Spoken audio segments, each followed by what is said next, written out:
Hello, Orchard. Where am I? There I am. Hello. Ah! No. No. Okay, so I came to the realization, like literally as the stream was loading, that all I've eaten today is a smoothie. So I have a shitty Lunchable in front of me that I'm gonna be eating while we stream.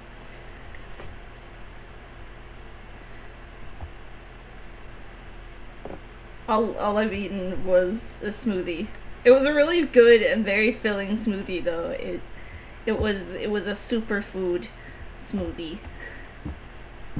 It had raspberries and acai. Is that how you pronounce it? And then strawberries and yogurt and bananas. It was a very filling smoothie, so I think my body didn't like register that it was hungry, and I was like, oh yeah, I've eaten. I have not. I have not, in fact, eaten. But either way, we're gonna munch on a Lunchable, and we're gonna date some ghosts.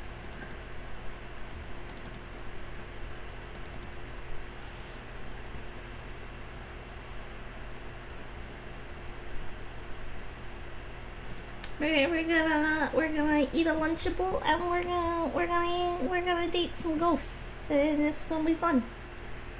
Why? I'm not gonna end you.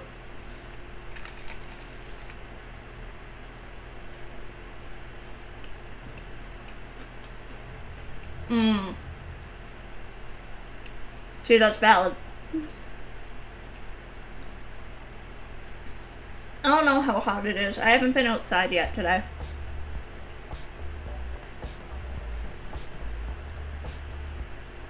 I'm gonna need to, like, travel for, like, half an hour in a hot car. So that won't be fun. But that's not till later tonight.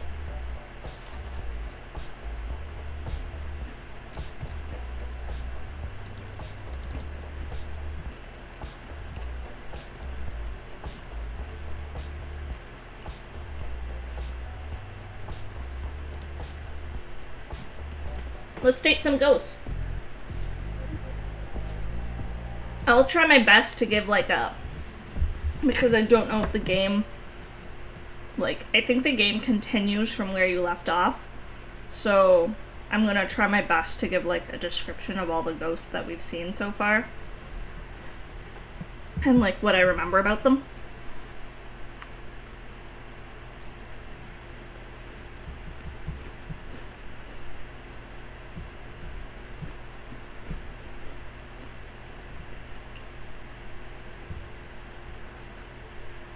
First, my Lunchable, though. First, my Lunchable.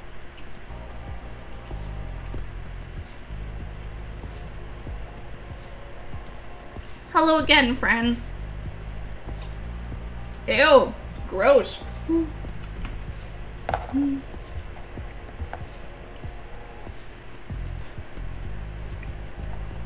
Yeah, I don't even...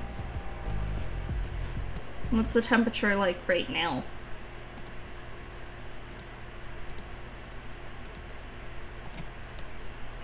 What's the temperature like in my neck of the woods?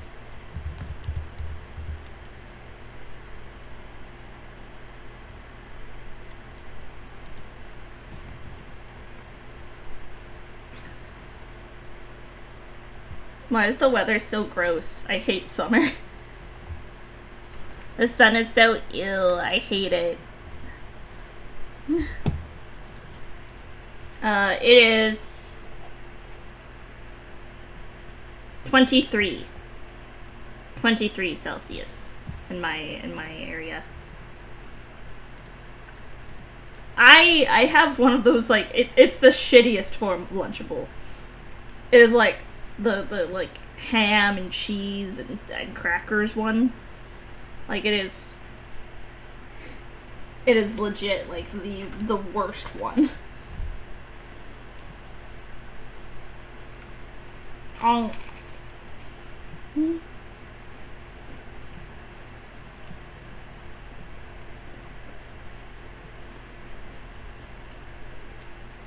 I don't know, man.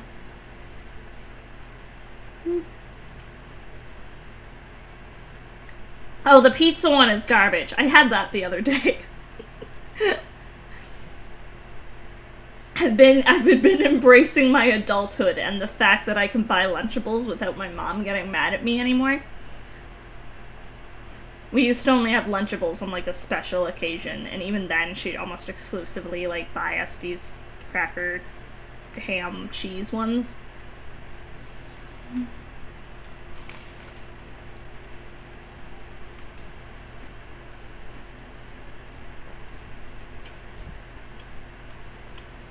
Oh no, none of them are good.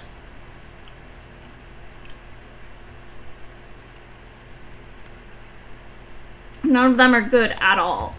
But, yeah, it's 23 Celsius right now, according to my weather app.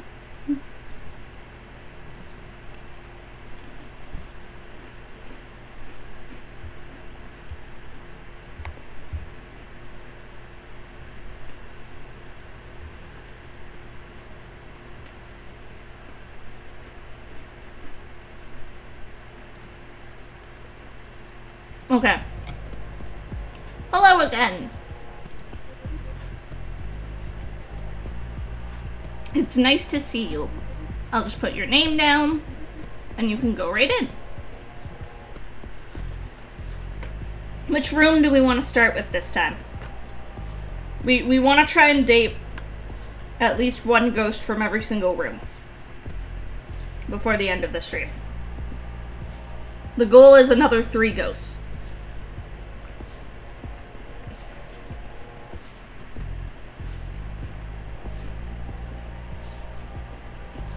Liars.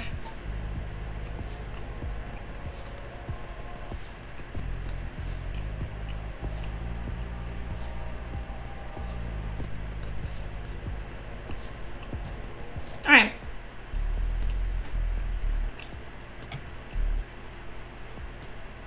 You return to the room of liars. The speed dating rounds have wrapped up, but some ghosts are still hanging around.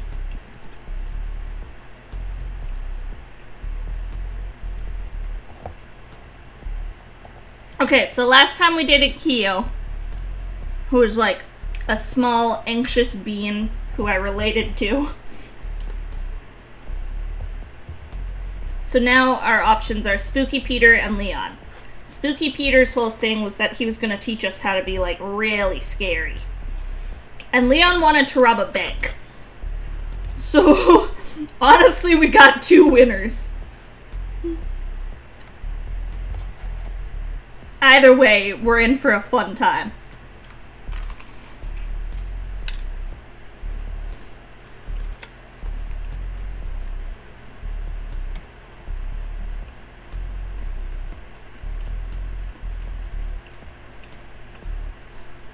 I do vibe with Spooky Peter. Leon gives me a bit, like, not okay vibes. Like, when he was alive, he probably sexually harassed women. Like...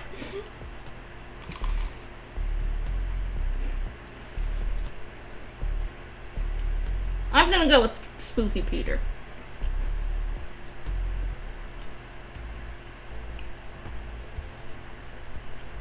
I don't remember what he wanted to do for a date. I think he just wanted to teach me how to be scary. Vori, good morning. How are you doing, friend? I'm sorry, I'm wanting to finish off my Lunchable before we continue.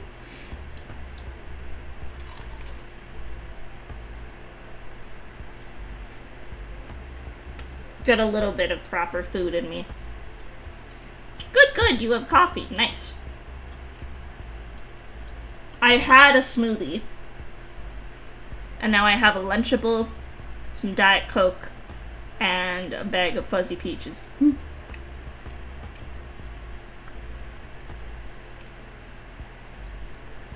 because I don't eat properly.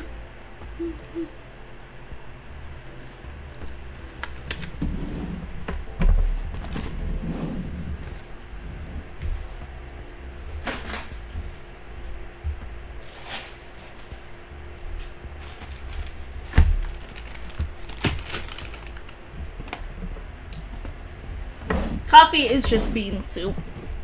I've never been a huge coffee person. I like iced coffee. But hot coffee, eh. Hot coffee is okay if you, like, add, like, a shit ton of cream into it. You arrive for your date with Spooky Peter. A hall of mirrors at a roadside carnival. A clown's face, all smiles and menace, watches over the entrance. Welcome to my home.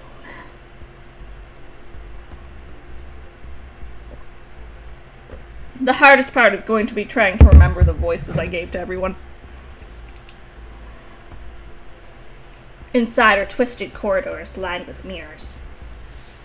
With only a slight reflection, it's especially disorienting to navigate these halls. Spooky Peter leads you to a specific mirror, taller than the others. The mirror's face is concave, as if to pull in everything around it. We are going into this mirror. Let's go! Together, you step inside the mirror. Welcome to the Mirror World, or as it's known here, Del Rorim Yacht. That's the Mirror World spelled backwards. Do you see the eerie green? That's what happens when an image reflects itself. It takes on an eerie green. More times the reflection is reflected, the greener it becomes. Just like this. Oh, he's so spooky! There's actually a science behind that. Just bust out our science facts. That is pretty green. Thank you.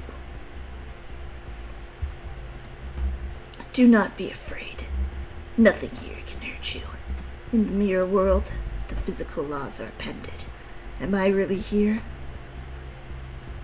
Or am I over here? Or am I over here? Perhaps it is all of the above. Damn, he's so spooky, man. Or even nowhere at all. That's amazing. I thought you might be impressed. I've practiced these skills for ages, centuries.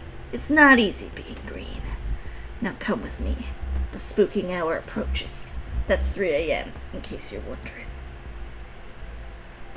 Why 3 a.m.? Only witches and sins are awake at 3. Oh, damn. We seek neither. In a way, we are both. Together, you and Spooky Peter fly through the void. I want someone to fly through the void with. That's my dream. I want to romantically fly through the void with someone.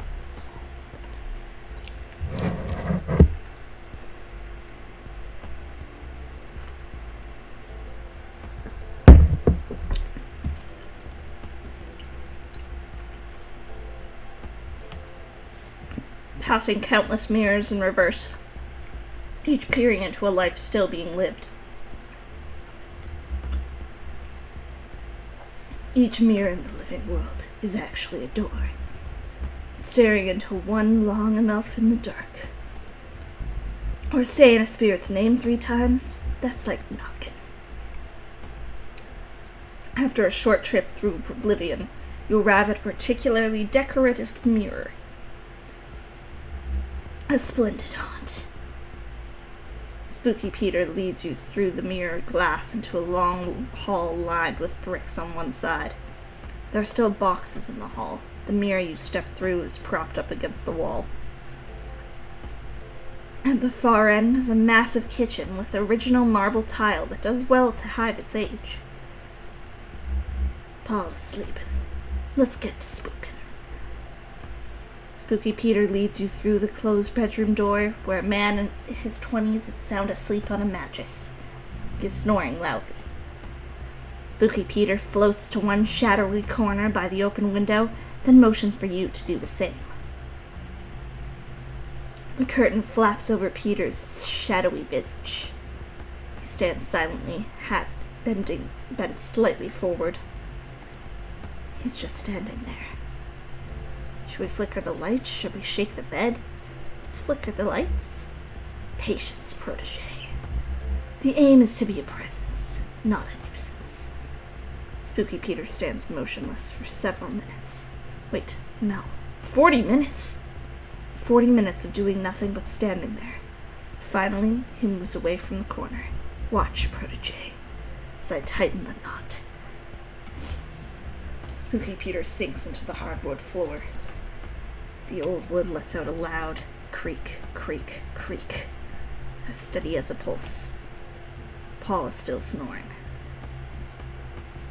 Peter moves into the ceiling and starts to scratch. Scritch, scritch, scritch, like raspy breaths. Paul is still snoring. Peter is starting to look annoyed. He floats over to Paul and peeks in his ear. Some sort of orange foam. It obstructs his ear canal, preventing him from hearing us. Again, I am thwarted by the progress of man. Yeah, fuck earplugs, man. I say that. I use earplugs most nights. Like,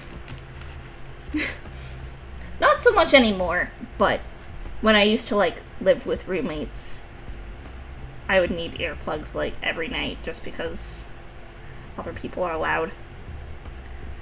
But in my apartment now, like, usually most of the other people are pretty quiet, so that's good.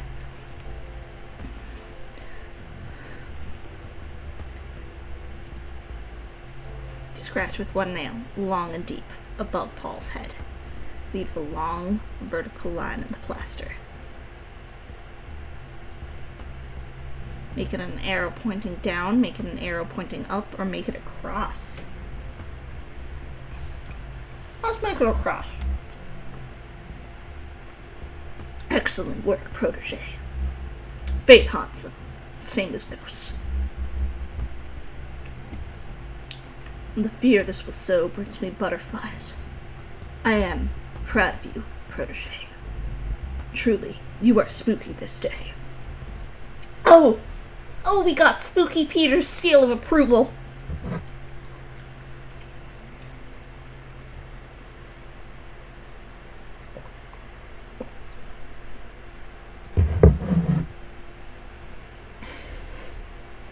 The spooked has become the spooky.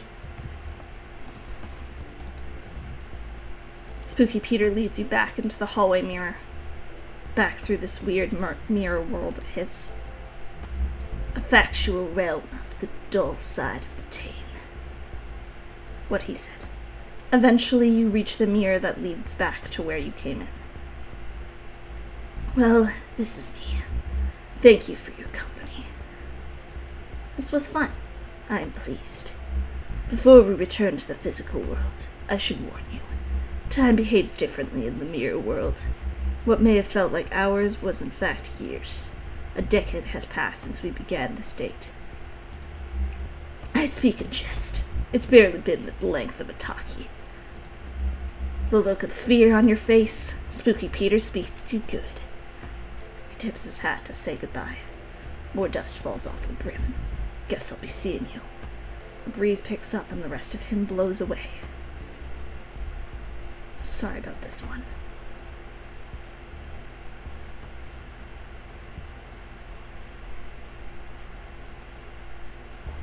Was that a successful date? Okay, yeah.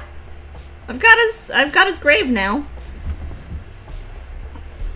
Spooky Peter, the spirit of malice.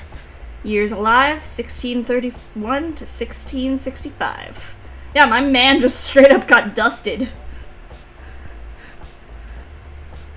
Mr. Stark, I don't feel so good. Cause of death, bubonic plague. Spooky Peter isn't his real name. It's one he was given by an author of famous, totally true ghost stories. Having been dead some 4 centuries now, Spooky Peter is the oldest ghost speed dating by a mile. In life, he worked as a doctor, notably treating victims during the last significant outbreaks of the plague in London. The disease would ultimately claim him. This game took getting ghosted to a whole new level. Fuck, that's clever. Alright, well.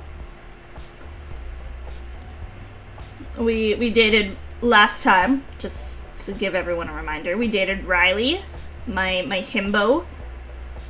He's all about football. We dated Keo, who was just a fearful being. Spirit of anxiety, yeah, exactly. And then we dated Hattie, who was a very sweet old lady ghost, who took us on a date to the old folks' home, or a nursing home, where her husband was. Alright.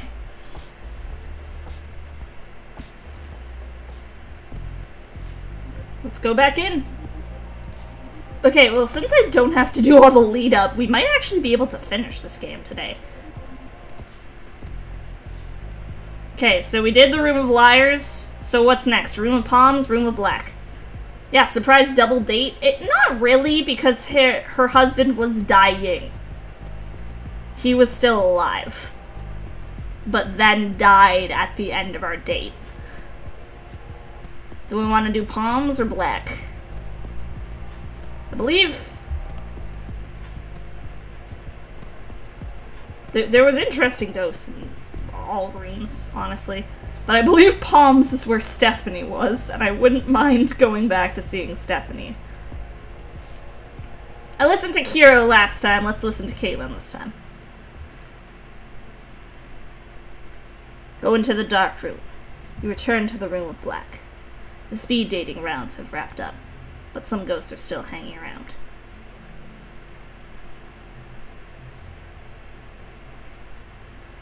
Okay, we dated Hattie last time, and she was very, very sweet.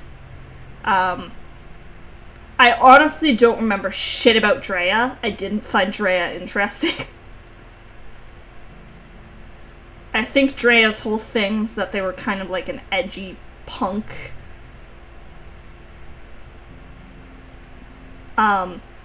Gary had some shit, though. Gary was, like, haunted. And, like, had someone who killed him that he wanted help figuring out who killed him. It's going good, Arsenal. We're playing some speed dating for ghosts. We might actually be able to finish the game today, which would be pretty cool if we could. I finished 2 indie games back to back. Turnip Boy yesterday, speed dating for ghosts today. So I think we should save Gary for a little bit later and do Drea right now. Cause again, I don't really remember shit about Drea. So let's get it over with. You ready? I don't know what we're doing, so oh, Trigun is getting an all-new series. Nice! Oh my god, guys, did you guys hear about Panty and Stalking? I'm so freaking excited. Panty and Stalking, for those who don't know, really, really amazing anime. Hasn't had, like, any new anything regarding it for years, and had a new season unexpectedly, like, shadow dropped at Anime Expo yesterday. And I'm so freaking excited because Panty and Stalking was amazing and I loved the first season. 7 years. Thank you, Leon. Yeah, I'm so pumped. That's gonna be so good. And it's done by Trigger, which is really, really exciting. Okay, I have no idea what we're doing, Drea, so sure, I'm ready. Yeah, you're ready. Drea has something planned, that's for sure. They're coming next year, but I'm worried for Trigon because the character models are in the way of Ghost in the Shell. Oh, that's not ideal. In fact, Pantheon Stalking first created when the creator was drunk. Honestly, that doesn't surprise me. I'm still waiting for more Devil as a Part-Timer. I'd like a Season 2 of Devil as a Part-Timer. I really enjoyed Season 1. I need to be more up-to-date on anime. Like, I really don't watch a lot of anime anymore, and I really should, because I know there's a lot of really good shows.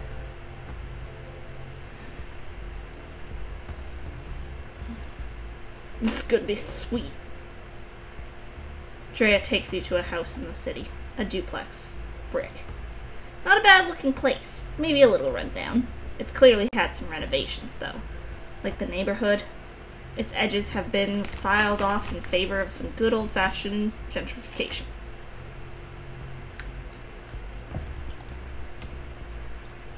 The front door is a fresh shade of red. And there's a pretty nice car on the driveway.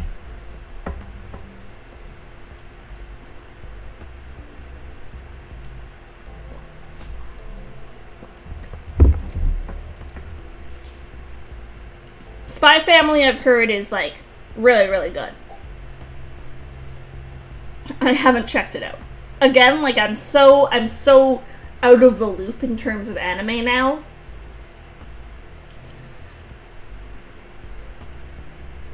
Like the last anime I watched, the most recent anime I watched was like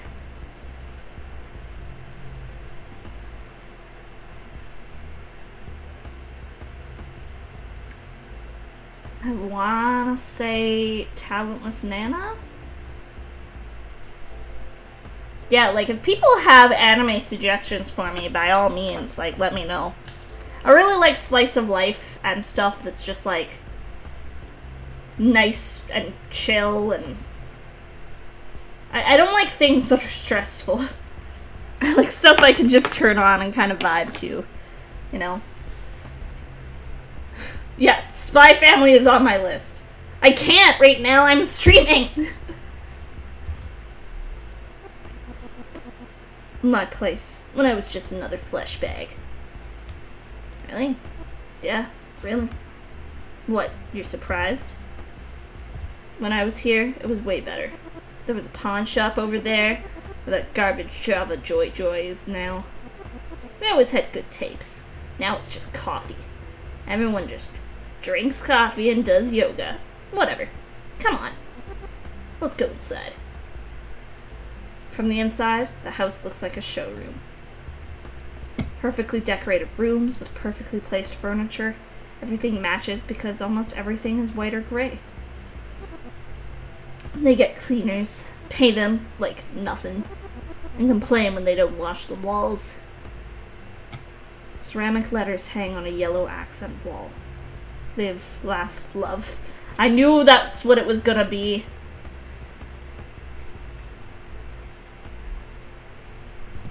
I do need to do more Discord events. This is the garbage I'm talking about. Live, laugh, love, spew, barf, puke. Drea starts to rearrange the letters. Evil. Oh man, cool. And then that leaves Lave. What does that spell? Veil. Does evil ghoul veil mean anything?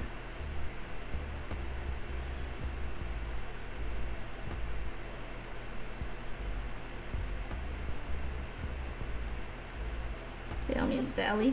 I mean, valley sort of works, right? Like evil ghoul's domain. Bah! Drea throws the remaining letters on the floor, smashing them to bits. They take a step back to survey their handiwork. Evil ghoul. LOL. God, I hate Drea.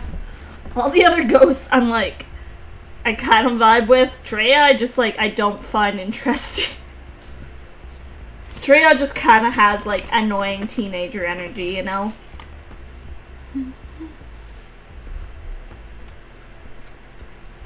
Thank you for lurking, Leon.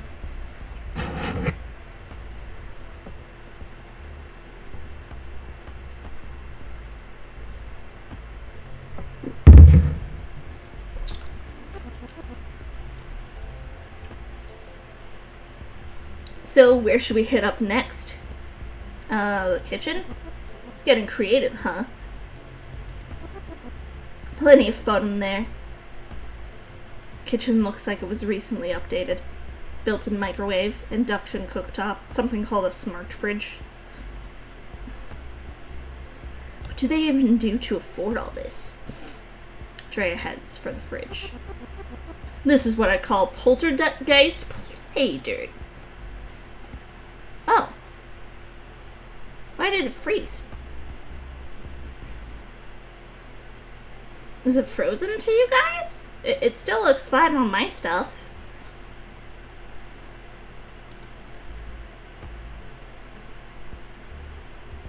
Inside the fridge is the biggest plastic container of kale you've ever seen. And rows of expensive-looking juice marked cleanse. I can't choose. The kale? Kale? Heh, okay. Drea thinks for a moment. Frogs. Frogs. We'll put like 10 of them in there. When they want their next plant-based crapitizer. Bam! Frog explosion. Drea starts to concentrate really hard on the kale. 10 live frogs appear in the kale as if by magic. Remind me to teach you how to do that sometime. Event Spooking 302. Comes in real hand. There's a click at the front door. Oh shiz, they're home. Quick, this way. Drea drags you to the front room just as the couple who lives here opens the front door. At first, they don't notice anything is wrong. They take off their shoes while bickering about who forgot to take the garbage out. The man is the first to see the letters on the wall. He stops talking. She looks up to see why. He points to the letters rearranged on the wall, and they proceed to freak the fudge out. They run away. Not up the door. Up the stairs. Straight to the bedroom. Oh man, after all that work, I knew we should have done the bedroom. I guess they weren't gonna run straight to the fridge anyway. This was still super good. Best time I've had in forever. Maybe I'll see you around sometime. Absolutely. Totally. You're left alone in Drea's house. Upstairs, the couple is loudly trying to convince the cops they called that ghosts are real. Eventually, they give up and admit it was probably just neighborhood punks. You leave the house through a wall. Outside is dusk and kind of spooky. There's a bit of a fog rolling in. A nice night for a haunting.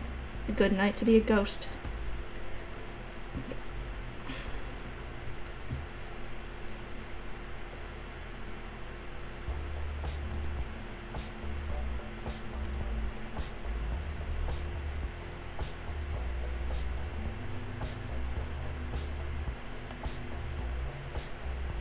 Spirit of Mischief, 1972 to 1994. In life, Drea had a way of getting onto the wrong side of authority. Parents, teachers, cops, few dared to tell Drea what to do.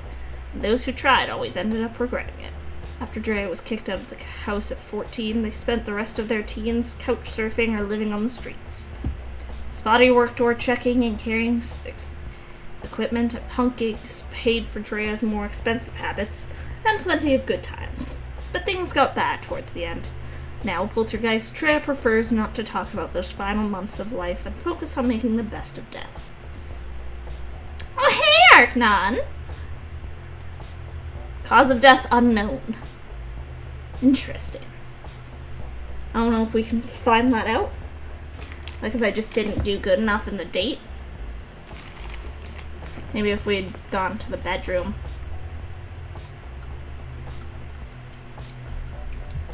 Oh.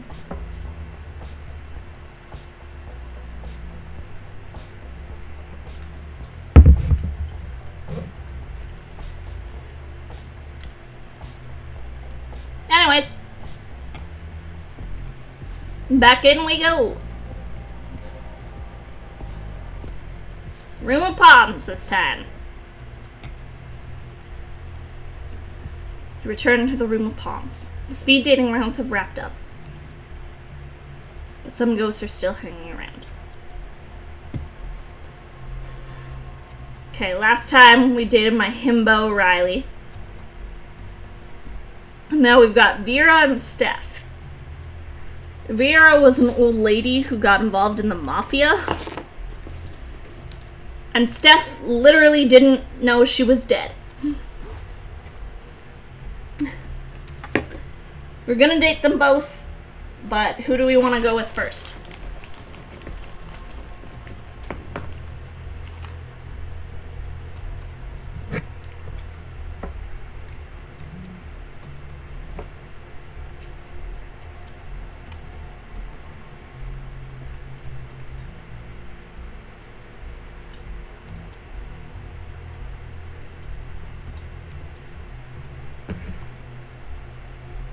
Vera or Steph?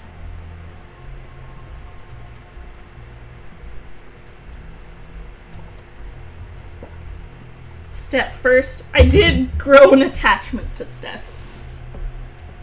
The only reason we didn't date her last time. Oh, we're gonna date them all today. But it's just a matter of who we date first.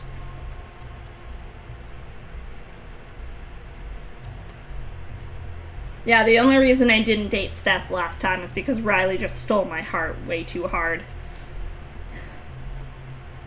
Such a himbo. I was in love. Okay, let's do Steph.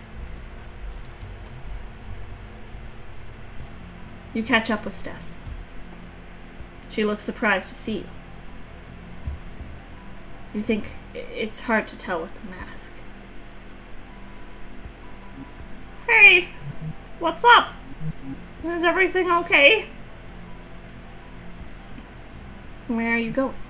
Home, I think. I'm not really sure. Why? Where are you going?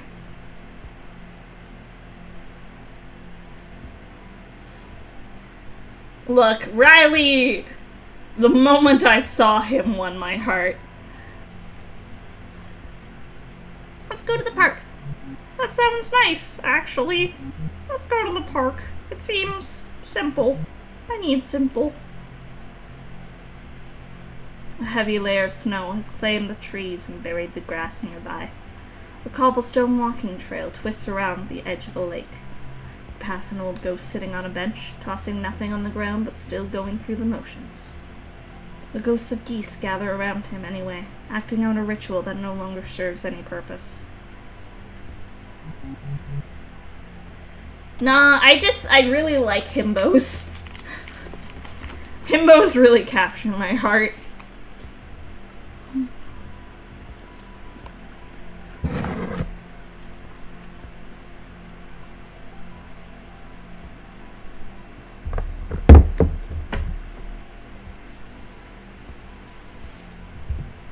This is all still so confusing.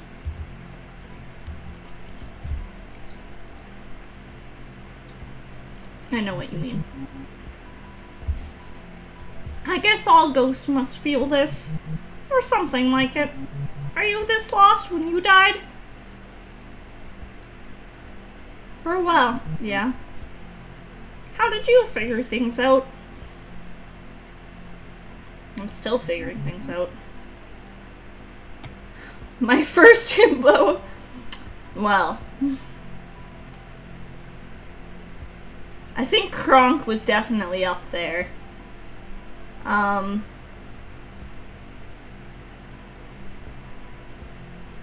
There's probably some in like some anime too, from my childhood.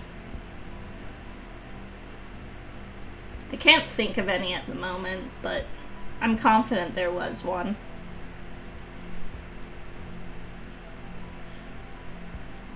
But Kronk was definitely like one of them.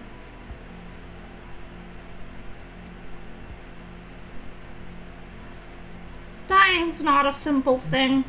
I just feel like I spent years on a puzzle, only to realize I'm missing pieces. They're gone. I'll never finish. And now, what do I do? Do I take the puzzle apart? Be proud that I did what I could? It's still an accomplishment, I guess. But now what? What do we even do as ghosts? Do we get jobs? What's the point of anything?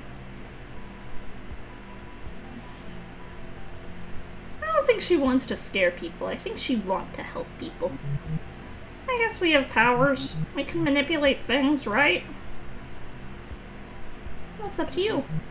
When you're little, everyone asks, what do you want to be when you grow up?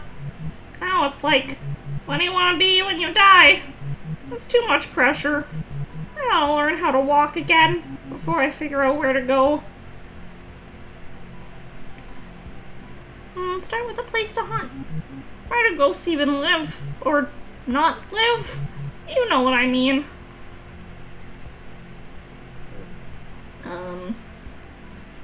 Old mansions? They lived in a trailer. Yes, rent's not a problem now. A lot of things aren't problems now. I think I'm ready to take my mask off. You got this. If you say so. Oh!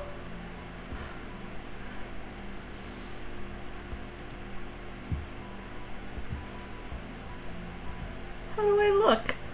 I'm not sure if I should say beautiful or just simply you look like you.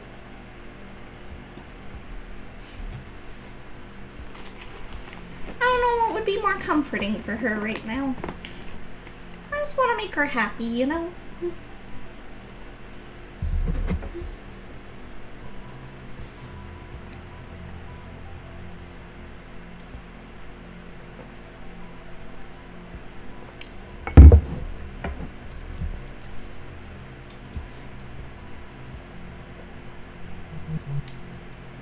Thanks for lying to me. And thanks for the talk. It helped a lot. We should do this again sometime. I'd like that. It's hard to be a ghost. That stuff seems like she'll be alright. What's next for you, though?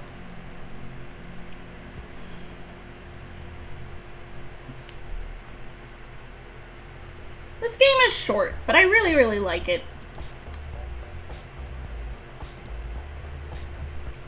Stephanie, Spirit of Denial. Years alive, 1983 to 2004. Cause of death, brain cancer. Took Steph a while to realize she was dead. If you beat cancer, it can be hard to accept when it comes back with a vengeance. Now, though the disease ultimately took her life, it could not take her spirit. Now death begins a new chapter, overwhelmed by the potential death affords.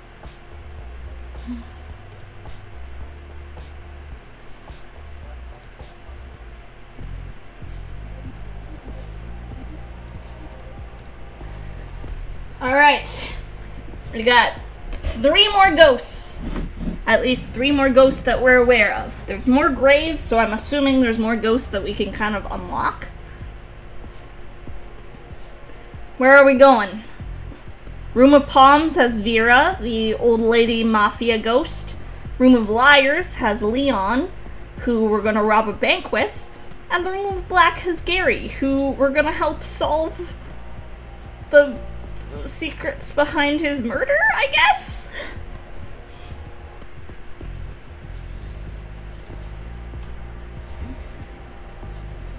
Either way, we've got a lot of...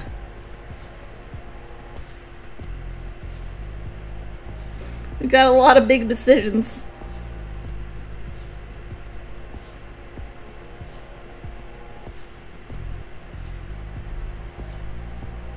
Go to the Room of Black. Go with Mafia Granny. I really think we should end off with Gary, because I feel like his story is going to be a little intense. So I think we might save the Room of Black for last. Let's go back to the Room of Palms. Let's date Vera.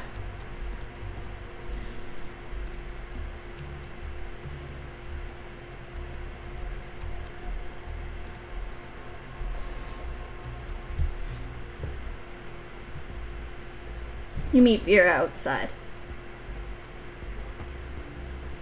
She's smoking in the dark. Took you long enough. Not really, though. I'm just kidding around. So, what do you want to do? The world's our... Vera stops talking. She seems distracted all of a sudden. Do you hear that? I didn't hear anything. I heard a voice. There it is again! A voice! Did you hear it this time? Are you okay? I'm honestly not sure. I'm hearing a second voice. This one sounds familiar.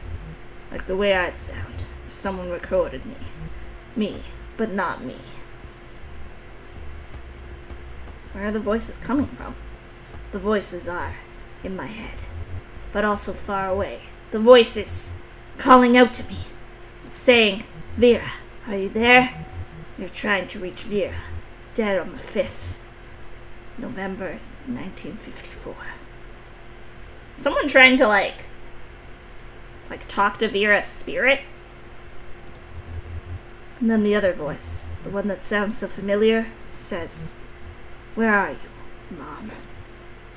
Oh no, my daughter? I'm sorry. I have to go. I have to find her. She hears you reading out loud. Oh no! She knows she's in a game! Can I come with you? Yeah. I think you'd better. I'm not sure what I'm hearing. It sounds like my daughter. But, well, you know what I've done. It might be nice to have some backup.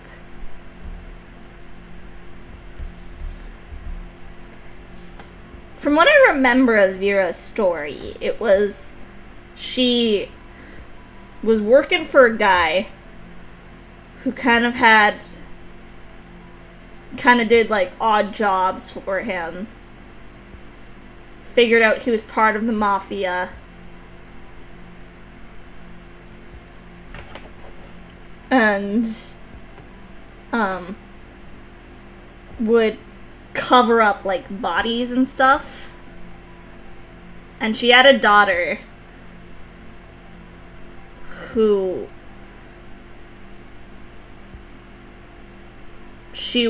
Vera was like killed by a rival like gang, I think. And like left her daughter behind. Didn't like tell them about her daughter because she didn't want her daughter to be in danger. You follow Vera to the source of the voices in her head. A small bungalow on a quiet street on the other side of town. There's a square hedge around the front yard and a neon sign in the window. Psychic readings. Psychic readings. Know the future. Know yourself. Let's go inside. Inside, the house is dark, except for a dim room towards the back, lit by trembling candles. Two people are seated at a table, facing each other. One is a young woman, dressed in black with multiple piercings. She appears to be the psychic, and playing the part with witchy flair. The second woman sits across from her. This woman is in her 70s, wearing wire frame glasses and a long black dress. She looks like a retired librarian.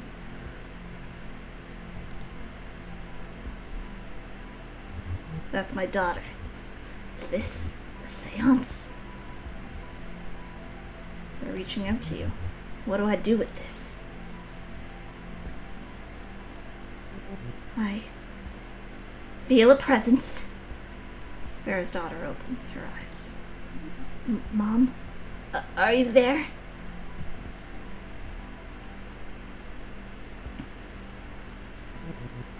Your mother is here. She may not be able to speak, but she is listening. Mom? I sense two presences. Two? Yes. One is unknown to me. The psychic breathes in deeply. You may now ask your mother a question. Perhaps she will respond. Mom? It's Jane. I need to know what happened. How you really died. The police, the papers, they all said It was an accident, but I found your letters. Mom, what did they do to you? Oh damn, this is actually intense. I'm invested. I can't tell her what happened. It's too hard. Can you say something? I need her to know. I'm out there. I'm just not sure I can do it.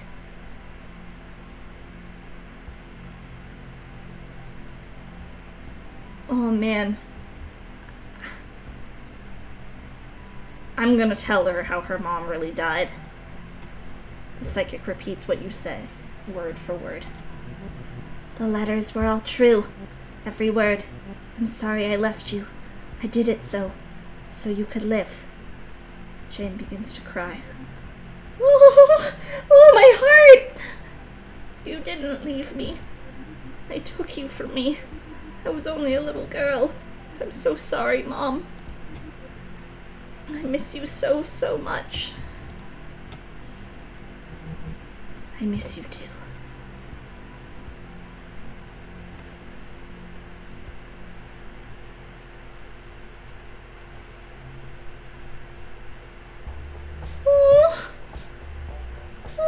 My heart! Vera, the spirit of despair. Years alive, 1891 to 1954. Cause of death, a house fire. Better known as the Lady in Smoke, Vera is a bit of a celebrity in the ghost world. She lived a fairly long and eventful life as a secretary and then personal assistant to an infamous Vegas casino owner in the early years of the Strip. The elite gig put the best drinks in Vera's hands, but sure put her out. She found herself at the whims of childish, over-rich men who demanded everything of her and had no qualms making life miserable for good people. She died in a house fire under suspicious circumstances, taking a multitude of secrets with her, and has since haunted the hotels and mansions of wealthy men, bringing folly to any who misuse their power. Oh! Oh, my heart! That made me emotional! Alright. Time to rob a bank! From one extreme to the other. Let's go, Leon. Let's rob a bank.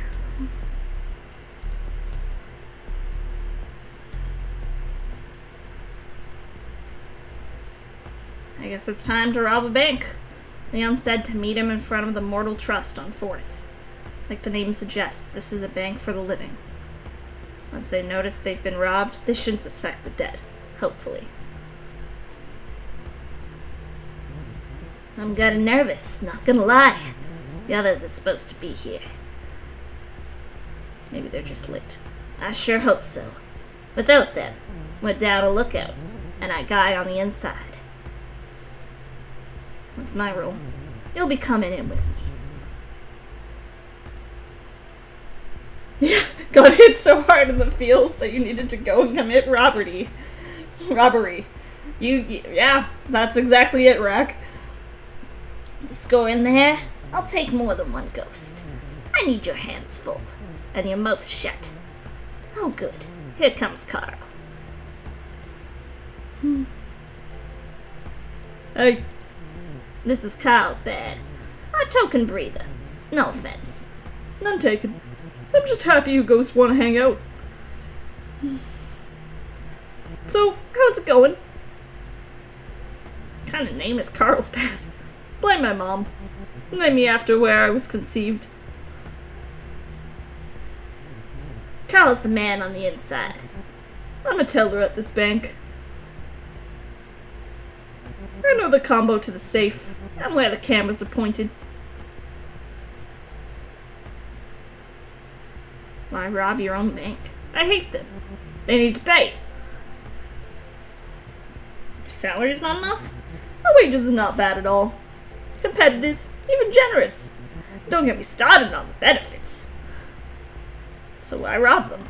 They wouldn't give me a loan. For my vape store. Jerks. So he has a good, stable, paying job, but just wants to own a vape store and got pissed they wouldn't give him a loan for it. So I'm just gonna take the money. Live my dream. My vape dream. All banks are bad. As we learned from Turnip Boy Commits Tax Evasion, eat the rich, capitalism is evil. I'm glad that the games are connected with that general through line. Fuck capitalism. Satan's in suits. No offense. None taken. And speak of the devil. How do you do? Spooky Peter. In the flesh, so to speak. We met in the room of lies, same as you. When I told him I robbed banks, he immediately said he was in. Eat the rich with barbecue sauce. Can you blame him for his path in life? Carl? I mean, dude just wants to own a vape store.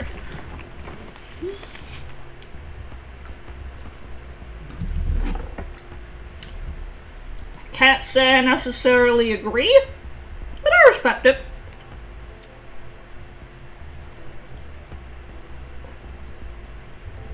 He just wants to live his vape dream.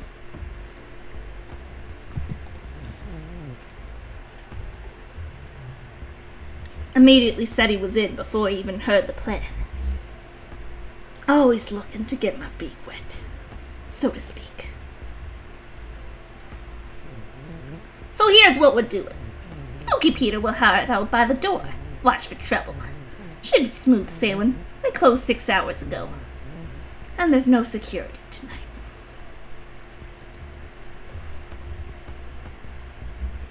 I saw to that. What happened to Winston? Who? The security guard. He's taken some time off. Oh, good. Winston works so hard. He could use a break. And that's what he got. A break. Spooky Peter just fucking killed the dude. I mean, he is pretty spooky. I wouldn't blame him. Let's get this train rolling. Follow me. Carl pulls out some keys and unlocks the front door. Though alive, he's already proving useful. Inside, the bank is dimly lit. It's eerily quiet at night, like most places busy in the daytime. Spooky Peter disappears into the shadows by the door. Carl and Leon make a beeline for the back. Carl hops over the counter like he's in some heist flick. Leon floats right through. You catch up to them around a corner, by a heavy-looking door. This is the vault. Can't we just go through it? Of course we can, but the money in there can't. If we want to get anything out of there, we still need to open the door. And that's where I come in. Let's do this. Carl gets to work on the door. Spooky Peter says a cab.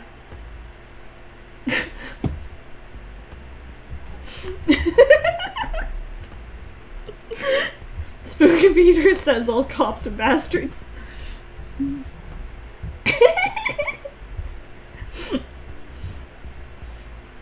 I think the code was... No. You gotta be kidding me, Carl. I am, actually. I know the code like the back of my car, which is where I sleep. Not because Sherry kicked me out. Anyway, before I punch it in, you gotta promise me something. You promise you won't take all the cash, and then leave me here. Pull any other ghost tricks. Carl, buddy, pal, you know what they say about honor and thieves. I don't, actually. Then we're good. Just open the door already. Carl opens the vault door. Inside is a wall of safety deposit box, each individually locked. And that's it. That's it. Where's the money? I expected, like, a pile of it. It doesn't work like that. I really should have cased this place myself. Grab a key, open a box. Which one do we want to open? 4E, 7F, or 13C? Which number and letter combination is giving us the best vibes? 7F? Alright. Inside are some antique coins.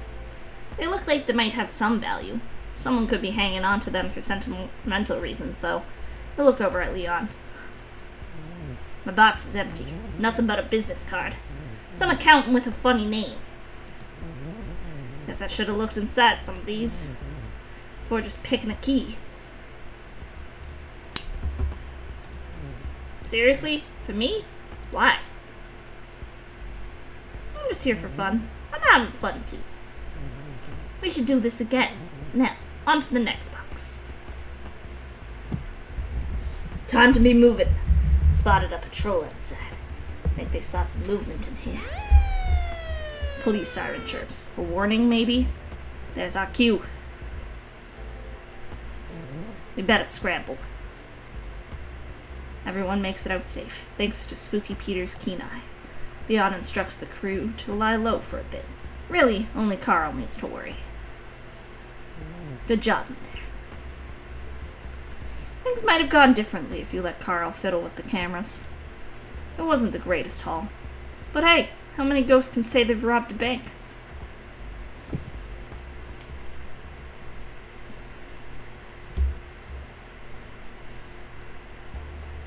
Hell yeah! Leon. Spirit of Greed. Years alive, 1933 to 1967. Cause of death, snitching. Even as a child, Leon was an opportunist. While other kids were playing ball, he'd steal from their bags. His teens and 20s were mostly spent on the road, seeking out scores and grifting. Leon eventually found his calling robbing banks. He and his crew pulled off 4 successful heists before they were caught. During the resulting trial, Leon rolled on his fellow robbers to reduce his sentence. He survived the first stabbing in prison, but wasn't as lucky the second time around.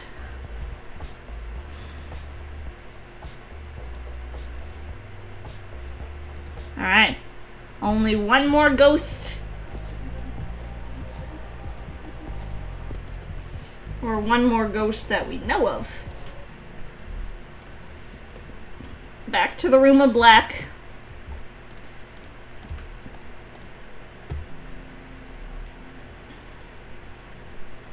And my boy Gary.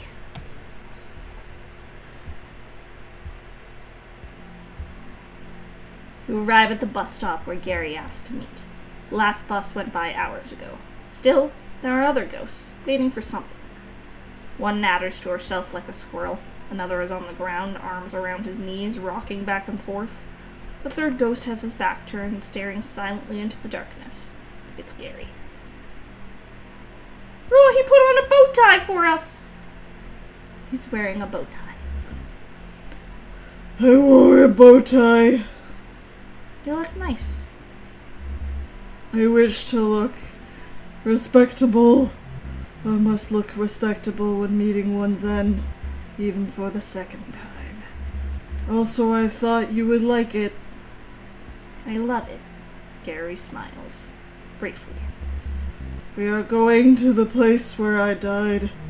The office where I worked as an accountant. Under the tracks. Where the trains grind and the walls shake. The dead end of a crook drive. Sounds spooky. Yes. Spooky. A dim, purple light washes over Gary's face. The dead of night bus has arrived. Bus is not sanctioned by any city. Its driver is a wisp, a fragment of a broken spirit, trained to perform repetitive tasks. You and the other ghosts get on the bus. There is no fare. You've all paid the price. Spooky. The office is just as I remember it. I sat in that corner. Accounting is not thrilling work, but it can be exceptionally busy. The papers on Gary's old desk are carefully stacked. It seems he liked to keep things orderly. My partner's desk. Always a mess. Papers and rotting food cover every inch of this other desk. Service. And what about your service? Not my service. Service was my partner. Service Gilk. Funny name. Many people thought so. Strange I couldn't remember it till now.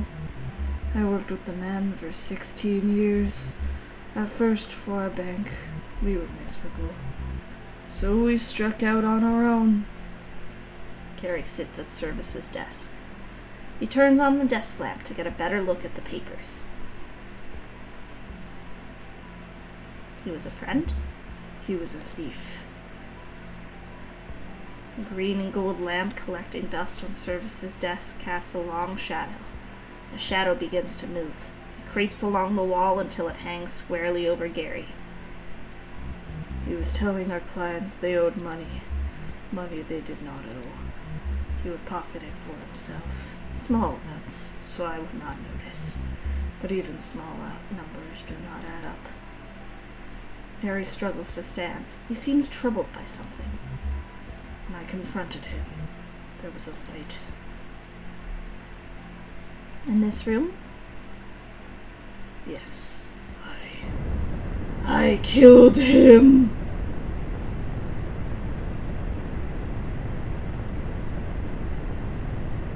Oh. I see. Oh God! I still feel the blade, the knife in my hand. Oh shit. So here we thought... I thought we were going after the person who murdered Gary. But Gary was the murderer. I looked for gloves, bleach. I found them, but I could not hide what I'd done. Instead, I called the police. Sitting quietly in the dark, I waited for them to arrive. When the officers knocked on the door, I was so scared. They warned me, but I couldn't let go of the weapon. Frozen in place, right there in our office. They shot me where I stood. I died here, same as Service.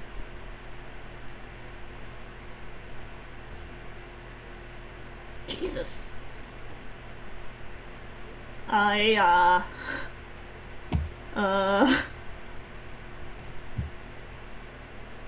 don't want to say he's a monster. You didn't mean to? But I did mean to do it. I acted with a clear head. I was not forced. I must carry this burden. Atone for my act. I take comfort knowing Service is out there, somewhere, perhaps seeking his own vengeance. I suppose it is only right that I give it to him. Gary is gone. The office is darker now. On the wall, you see a portrait. 2 smiling men. Service and Gary, the day they opened their firm. The office begins to shake as the first train of day rolls by overhead, but the picture stays fixed to the wall.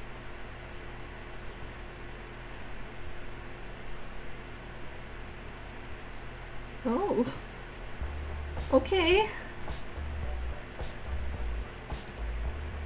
Spirit of Vengeance. Here's alive, 1961 to 2016.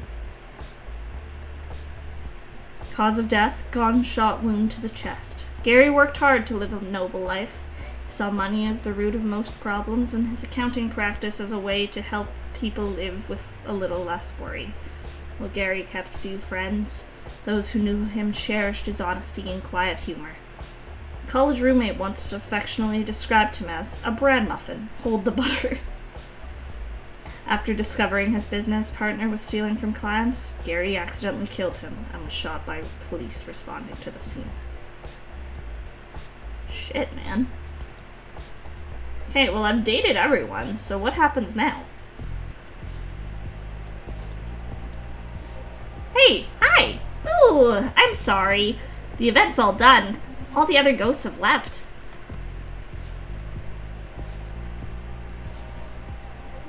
From what I hear, you were pretty popular. Still couldn't find the one, huh? Sadly, no. That's okay. There are always more ghosts. People die pretty much all the time. Did you have fun at least? It was a blast. Glad to hear it. I've been having fun just observing. I set this up to help other ghosts find something they might be missing, or to learn more about themselves. In a way, we're all products of death. I like to think I am also her student. What have you learned? I learned so much. How burial versus cremation affect the afterlife, the meaning of life, all kinds of neat ghost trivia. When I was alive, I studied people. Now that I'm dead, I study us. It's fascinating. I love trivia. I do too! Trivia's great. Let's play trivia right now! I have questions prepared and everything. Welcome to Fran's Scary Hard Trivia Challenge. All the questions are ghost related. Don't worry if you get any wrong. I'm not testing you or anything. Question 1. Which film star is said to haunt the Hollywood Roosevelt Hotel in Los Angeles, California? I don't fucking know. I don't know anything about ghost trivia. Any ideas, anyone?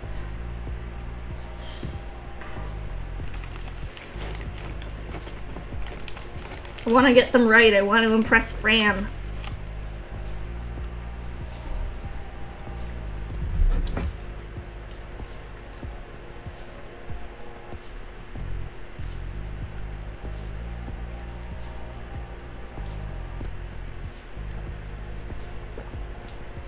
Cary Grant.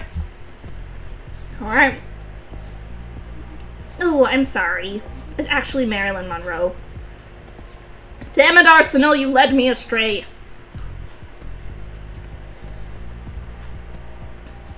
If you visit that hotel as a ghost, you might meet her. Marilyn actually lived in the hotel for about 2 years. Now she haunts it. Pretty cool, huh? Question 2. Which Shakespearean king appears as a ghost in a play that shares his name?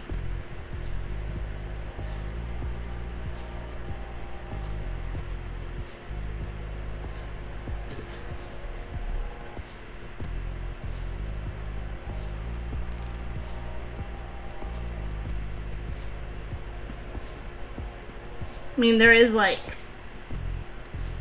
Hamlet's.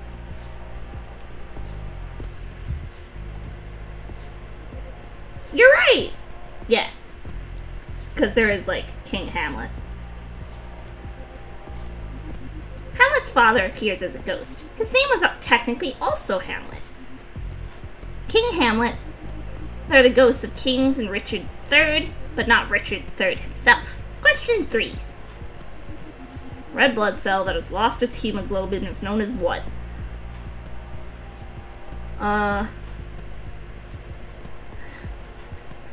Shit. I don't know anything about biology.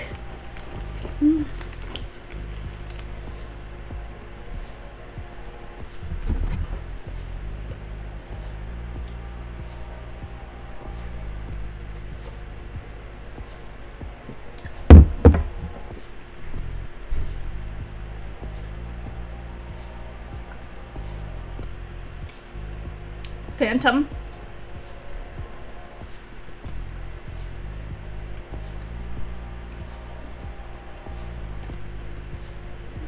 It's actually ghost.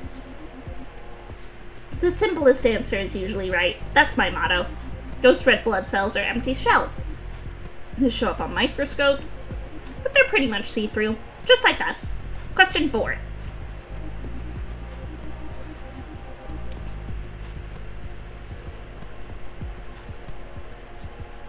Ew. Well, it's too late, Caitlin. It already happened.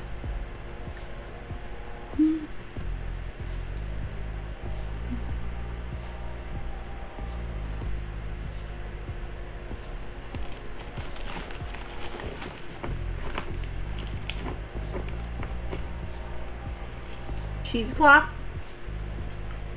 Also, hello, Papa Bibble. Correct! Duncan was a medium in the early 1900s.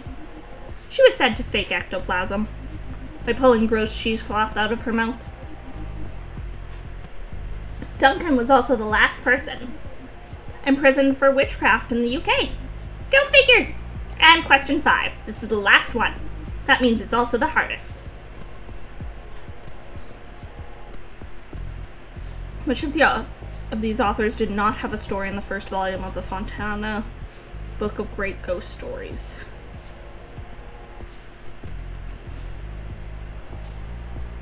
I'm pretty sure Algernon Blackwood had one. I feel like Edgar Allan Poe would make sense. Like, it would make sense that he would have one, which is why I think he didn't.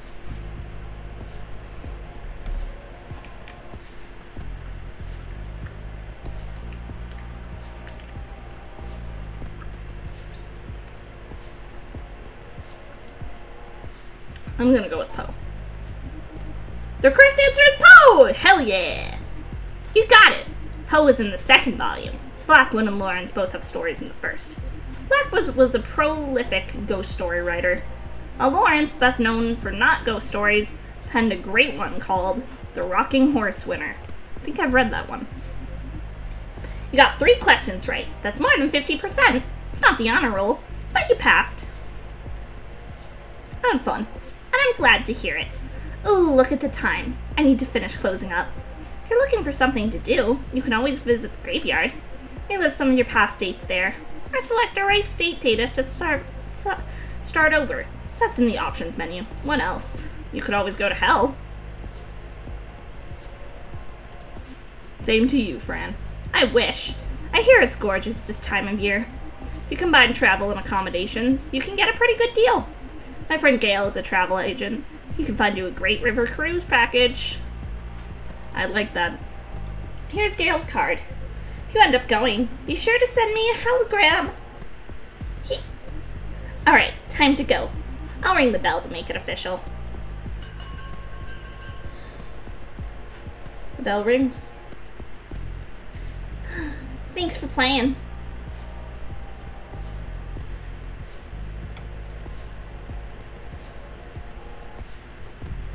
Going on a cruise on the River Styx.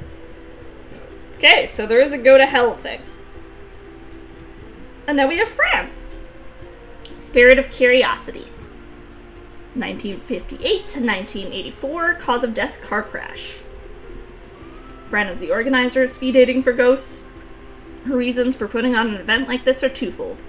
Fran is a woman of science, but also empathy. She's met so many miserable ghosts over the years and wanted to help them find companionship.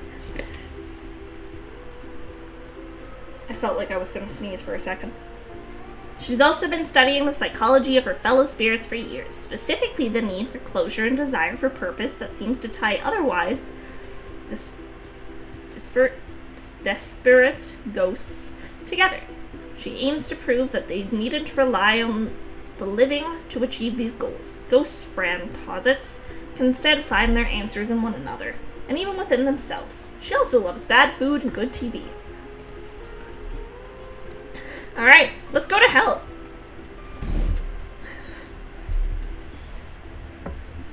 Oh, hey there, stranger. You look like you could use some R&R, romance and retribution. The name's Gail. So we get another 3 ghosts here, and then Gail. And those are the ghosts on the beach, I'm assuming. I'm a travel agent for the dead.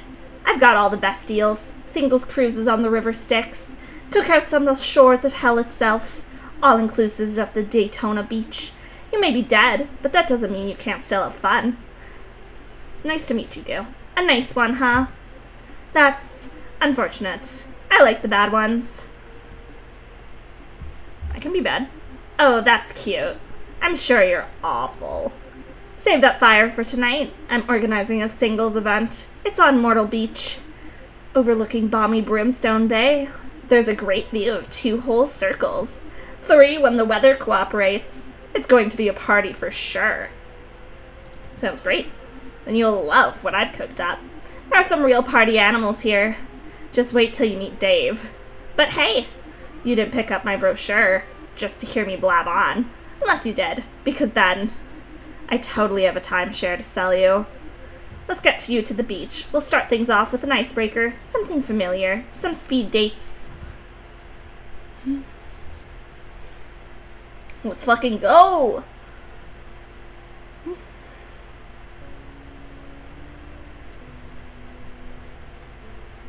For the living, the shores of hell might seem like a strange place to take a vacation. It's no Maui, or Cancun, or Bali. But hell has its charms, the sand on Mortal Beach, like the water in the bay, piping hot year-round. The air is sweltering, heavy, like a good sauna, or an oven. In hell, there is no night or day. The crimson light of eternal flames casts a pleasant, flickering glow on everything at a comfortable distance. In a way, it's kind of romantic. Alright, who do we got? The bell rings. The first ghost appears. Wait, are they a ghost? Salutations, bruh. They call me Andy. You party? You look like you party. I party. Rad. Partying's like my main deal. My raison d'etre. I exist to have a good time. Being the awesome. What's your favorite kind of party? Nights I can't remember. Righteous! I've had those nights. Tell me about one. Sure thing. I'll tell you a gooder. What I can remember, anyway. I was at this hotel party. I know. But it wasn't just any hotel. The Waldorf Astoria. My buds Brad and Cornelia put it on. They come up with a super rad historical theme. People dressed like kings and queens. Cordy went as Mary, Queen of Scots. She spent like 60 grand on the dress. I went as a Sag, the super gnarly Sumerian demon. He made it with a mountain. Bunch of rock children or whatever. Rivers would boil fish alive when he got near. Nice guy, RL, though. We totally got wasted together a couple of times. Anyways, I totally ate a floral centerpiece, and I may have made out with a Montezuma. Got real sick the next day. 1897 was a wild year. Clearly been dead a while. Dead? I'm not dead. Can't be dead if you've never lived. How are you in hell then? Hell's my home. I'm a party demon. Gotta always be partying, or else... Or else what? Or else... Oh wait, hold on a sec. And he chugs a six-pack, all the cans at once. That's better.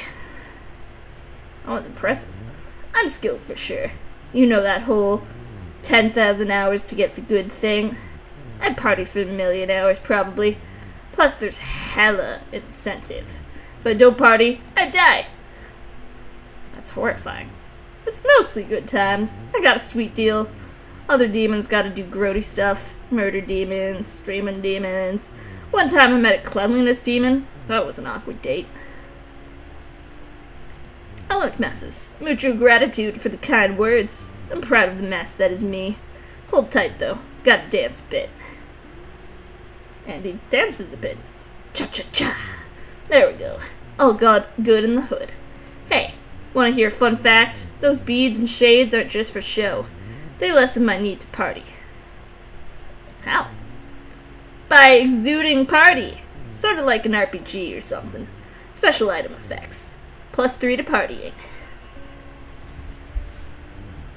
The bell ringeth. Time to mingle. See you later, crocodile.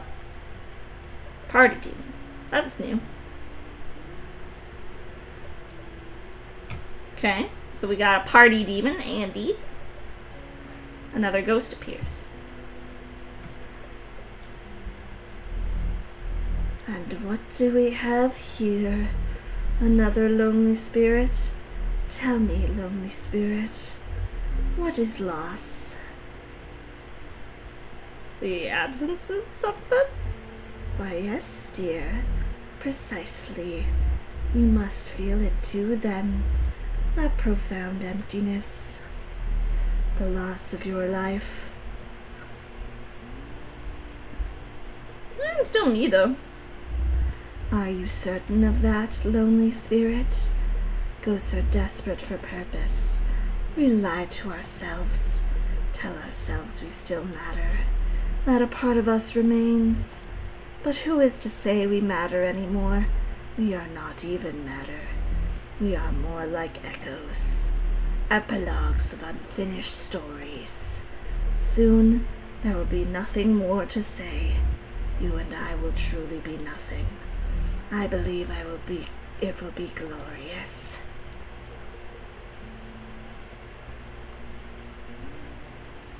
Man, you're a real, upbeat one, huh? What have you lost? Like you, I lost my life. Unlike you, it happened twice. They call me Agatha, Bane of Bricksdale, Connecticut. An irregularity in the blood count. I suppose you could, at one time, call me a vampire. Now I am a ghost. Vampire ghost, dope. I am quite chilly, yes. Thank you for noticing. This stake through my heart. I suppose it made me this way. There are very few vampires, let alone vampire ghosts. Who did it? A jilted lover. She didn't know I was a vampire. When she found out, she killed me in my sleep. Now I wander between worlds, on nothing and nowhere, deserving this lonely death, my broken heart on full display. No one deserves to be lonely. Of course I deserve loneliness, just as others feel they deserve happiness. Let me decide what I need, dear. You just worry about you. Perhaps I am being a tad dramatic. You seem quite harmless. I'm actually pretty dangerous. Not to me. It's cute you think you can hurt me. Agatha pauses. The bell is about to ring. The bell rings. And there it is. Until the second round, lonely spirit. Cool. And one more.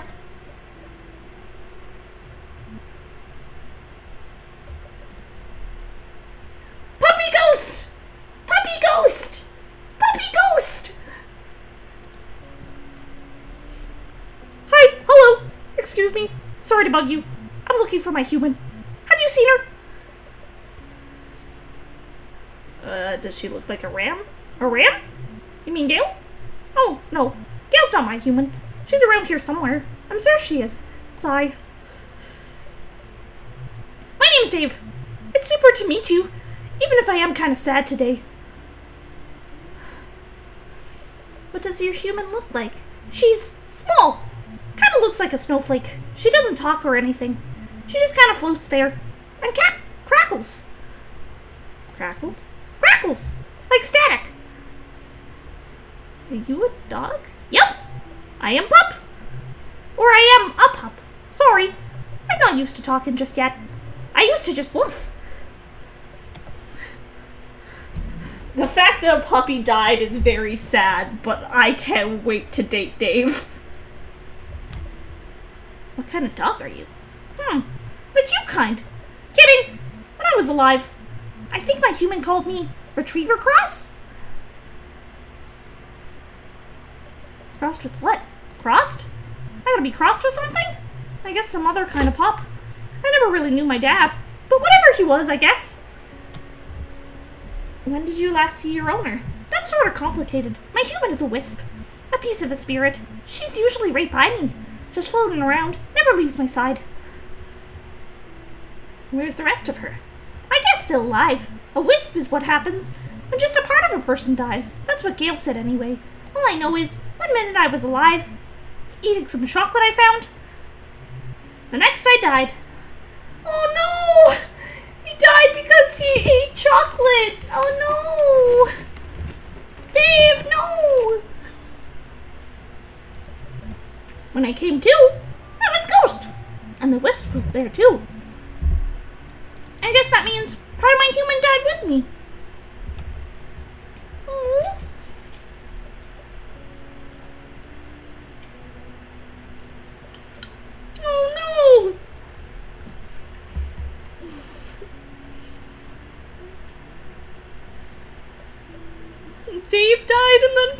his human died with him! Oh my heart! That's so sad. I guess. I try not to think too much about how sad it is. So where did the wisp go? I sure hope so. I just wish I could smell where she is. It's so frustrating not being able to sniff stuff. In the meantime, I'll be waiting. Oh, this is hurting my heart. Ah, woof, woof, woof. Sorry, loud noises scare me. Guess it's time to take another walk around. My human's gotta be here somewhere. Bye for now. Oh, what a pleasant pup. The second round begins. Sup, Spooky Ookie? Righteous to see you again. Splendorificus, even. I like your bikini. Thanks.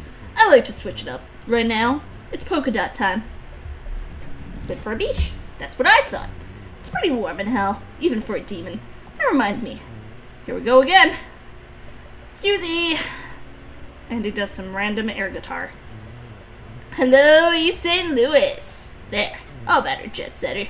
Hey, what's your opinion on platypuses? Platypi? Whatever. Those hairy duck dudes. Look it up. I like them. How can you not? They're the ultimate party animals. I think about shades, sunglasses, like the ones on my dome. If you put them on an animal who looks the most down to party, a platypus, it's inarguable. Okay, fine.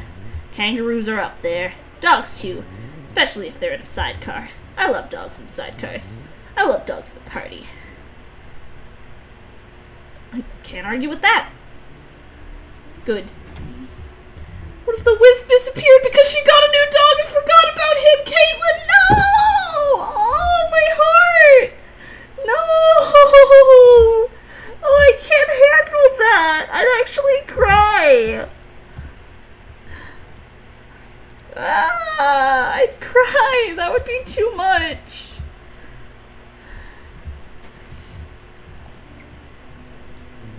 Arguing is the pits. I don't like to argue. I prefer to party. Do you get along with the others? They're fun, I guess. Well, not Agatha. I think a vampire would be more fun. I fell asleep talking to her, which, I know, rude. Sometimes when I'm bored, I play a game. I take what someone says and try to guess their sign. What's Dave's sign? Balto over there? Pop's goal-oriented for show, but also scatterbrained as heck. Loyal, but flighty. A total Libra. What about Agatha? The vampire ghost, a wet blanket. Obsessed with the past. Single-track mind. Agatha's a Scorpio. Most deaf. How do you know all this? Internet. Oop. Here I go fading away again. Nature calls. And he crushes a beer on their head. There we go. So, where were we? And he still appears to be fading. You're still fading away. What? I am? That never happens. Just keep partying. And try it. Maybe if I put on more party accessories? I left them in the car. Uh-oh. The bell rings. I gotta go. And he's been partying for more than 1,000 years. I'm sure they'll figure this out. Don't worry. I mean, don't worry that much. Demons aren't even real. Or are they?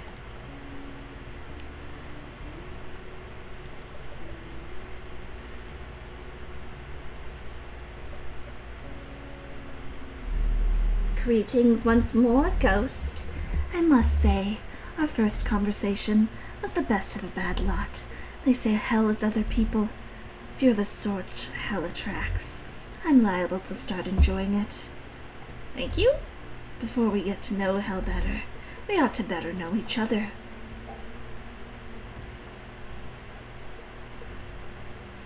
What kind of music are you into? I have lived through countless periods. What you call music has changed drastically. I have tried to keep up with the trends, as it were. The Cure, Billie Holiday, Chopin. In the end, new music all sounds so vulgar, especially when you've seen Bach himself at the organ. Seen Bach live? Oh yes, dear, but he is so often performed in churches. Since I had already become a vampire, the abundance of crosses made it difficult. Must have been beautiful. Not really. Like most composers, his music is best heard, played by others. Stories are more exciting than the truth. It is the same with vampires, I'm afraid. I am neither Count Dracula nor Team Edward. Real vampires are not monsters, mostly. Like the living. There are some among us with violent tendencies. They make it difficult for those of us simply trying to make the best of our curse. Vampirism is a curse? Immortality worsens the longer you live, and my hunger for blood is insatiable, especially now that I cannot feed. When I first became a vampire, it was difficult to find blood without killing people. What about blood mix? I am surprised, lonely spirit. You have an intelligence, it seems. That's precisely how I solved my problem. I became a nurse. I was quite good at finding veins. It was easy to take more than was needed. I unit for a test that required a vial. I only took more from those, healthy enough to give it. Do you have a favorite blood type? They all taste different, like red wines. The rarer the type, the blander the taste. The platelet count is also a factor. Thin blood can be quite refreshing, but you have to drink more to get your fill. Who turned you? The one who turned me was my husband, my first husband, on our anniversary. 8 years to the day. He said this way I would be pretty forever. I did not ask to be undead. I wanted to grow old. I wanted to die someday. Oh, so she was changed by her husband because her husband was a dick and wanted her to be pretty forever. That is the natural way of things.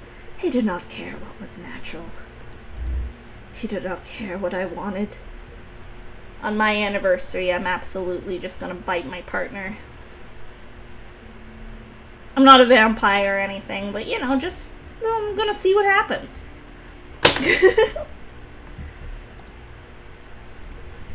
Did you ever turn anyone? I would never turn someone. Unless I was convinced they wanted it. Unless they knew the consequences. No one ever asked me. The bell rings. Should you wish to know me better, you need only look where crimson meets black. However, if you are not interested, I will understand. There needn't be any bad blood between us. Goodbye, lonely spirit. Perhaps I will see you again.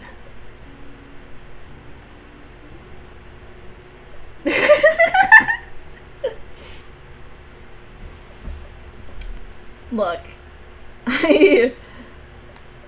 first of all, my anniversary isn't for a while. I have to wait all the way till February for that. But the only, like, set in stone plan I have is to, like, go to the same restaurant we had our first date. The vampire ghost has taken an interest in you. That's neat. Don't kink shame me. Oh, hi again. It's me, Dave the dog. Want to hear a joke? I love to tell jokes. Jokes are pretty great, I think. I'd love to hear a joke. Okay, so this dog walks into a bar. And get this. He walks up to the bartender. And the dog says, "Give me a gin and ginger." Then what happens? The bartender looks up and says, "Holy moly, a talking dog!" Dave the dog laughs. That was my human's favorite joke. You're a good dog, Dave. I try. I really do. I don't chew as much stuff now. I sometimes had trouble with that. The place I was haunting didn't have a pup. They kept finding their stuff chewed up. There's less stuff to chew in hell. You're so nice and good. I'm glad you're in hell with me. If I don't find my human, maybe you can be my new one. Oh no, I shouldn't say that out loud. I forget I say things now. You'll find your human. I sure hope so. I miss Miriam so much. That was my human's name. Miriam took me for walks twice a day. She let me stop to smell literally everything. And sometimes, when it was extra hot, we'd go swimming in a lake of water. where can Miriam be? We had favorite places where we'd go on our walks. I bet probably one of those. I bet she's looking for me too. You want more pats? Oh yes, please. You pat Dave. Thanks! That makes me feel appreciated. Appreciated and safe. That's how I feel when someone head pats me too. The bell rings. Ah! Woof, woof, woof! Oh no. I did it again. Sorry. Again. I sure hate that bell.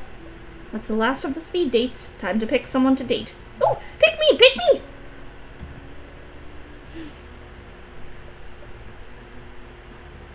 Okay, well, we're gonna date all of them, obviously. But first things first, we gotta go with Dave. Like, this good boy. Head pat the gob. Thank you, Rack. Hang on. Let me just... Whoops. No, let's get the transparent one. Hang on, hang on. I need to start, like, hotkeying stuff in VTube Studio.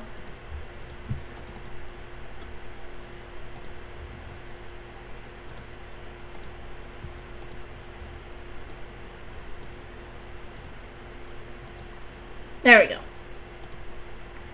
There we go. Alright. You came! I knew you'd come. I like the way his ghost tail wags. Are you still liking hell? I'm starting to love it. Guess I'm a real hellhound. I thought dogs went to heaven. Oh, we do. But we can come and go as we please. There's the doggy door. That's thoughtful. Oh, yeah. They think of everything there. Can we go for a walk up on the surface? That sounds like fun. Oh, boy. It will absolutely be so fun. I want to take you everywhere. All my favorite places to smell.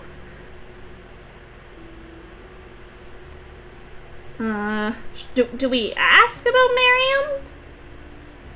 What about Miriam's wisp? Oh yeah, Miriam's wisp. We gotta find her. Good thinking.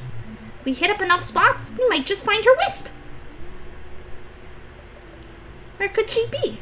A place we've already been. She's a wisp. She's drawn to familiar things. The good park? The good pet store? The good couch? One of those, probably. Where do we want to go? Pet store, park, or couch?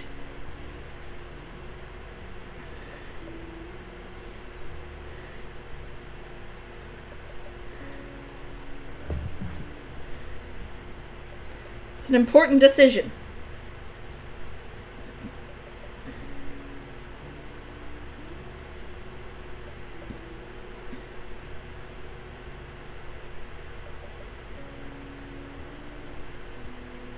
The couch? To the couch! You're darn right, a couch. But not just any couch. My couch! My human thought she owned it, but I peed on it. And she didn't, so the law says it's mine. Oh, I love Dave. Dave leads you to a townhouse. A nice place, clearly taken care of. The place is packed with tchotchkes, library sales books, vintage postcards, souvenirs from trips to Korea and Portugal. Miriam likes to travel. The place is empty. I guess that's where she is now. Traveling. I'm just glad I don't gotta stay with her sister anymore. Dave floats over to an ugly couch, orange and brown, covered in dark hair. He curls up on it. Sometimes I still come here, he says, just to be close to my human. It's quiet in the house. Miriam apparently didn't get another dog when Dave died. Dave rests for a while. He seems at peace here. Eventually, Dave's ready to continue his walk. Where to now?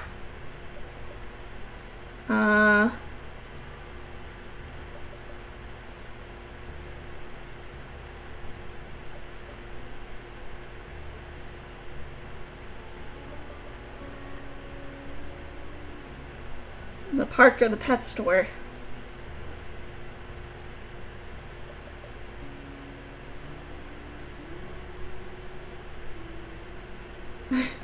I'm scared we're going to run into her with a new dog.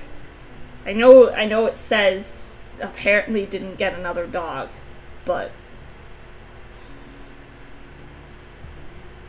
Okay, let's go to the park. Oh, great. I love the good park. Dave leads you to a park in a deep ravine. Nearby sign says off-leash dog park, but you don't see any dogs. Maybe this is because it's the middle of the night. There are trees here, all dead. The grass is gray. A ways in, there is a rusty playground. A rubber swing seat dangles on a single chain. It's kind of spooky. Welcome to the good park. Looks fun? So fun. I mean, check this out. Dave runs over to the swing. He starts to tug at the seat with his teeth. It's a tot toy, He says without losing his grip. Then you hear barking, distant howls of pain and anguish, growing closer, till they are right up on you. Gurgles, whimpers, low, guttural growls of warning and dread. You turn in horror to see a bunch of super cute ghost pups. There's a ghost corgi that looks like a spooky loaf of dog. A ghost chihuahua, she's making the most of the noise. And a ghost St. Bernard, slobbering ectoplasm. Each has a wisp by their side. Hey there, fellow pups. Dave studies each ghost dog's wisp and sniffs each ghost dog's ghost butt. Then, a fourth wisp appears. Is this Miriam? It's hard to tell. The wisp isn't doing much. They're just kinda floating in front of you. Maybe they're studying you? Do they even know you're there? Attack it with my sword? We have a sword? Hello, Miriam? The wisp crackles like fire. You're not sure what it's trying to say. Come in peace, Wisp. Wisp dims a little. They seem skeptical. Are you Miriam's Wisp? The Wisp blinks once. Is that a yes? Miriam! There you are! Miriam's Wisp seems excited to see Dave. I'd like you to meet a friend. No, I haven't replaced you. Miriam flickers cautiously. See? A friend! Miriam flickers and flashes. She'll get used to you. She just needs some time. Aww. So they were just separated, thank the Lord. I was so worried that, like, we were gonna stumble upon a really sad story about, like, how Dave got replaced. I'm happy we found her. Me too. Miriam seems regretful. She says she's sorry for running away. Miriam vibrates and flickers a bunch. She saw her old car and chased it out of instinct. Before she knew it, she was lost, so she came here. We've been up all night. I'm beat. I think it's home time. You're a good dog, Dave. Thanks for saying that. You're a good human. I'm glad we met. Let's go for another walk soon. Bye, Dave. Bye! Miriam flickers.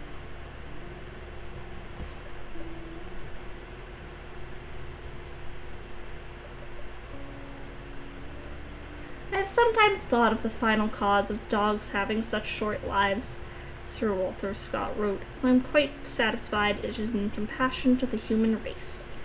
For if we suffer so much in losing a dog after an acquaintance of 10 or 12 years, what would it be like if they were to live double that time? For Charlie, Mucho Grande, and all the dogs who made our lives better. Thanks for being good pups. Aww. My heart! Aw, that was wholesome.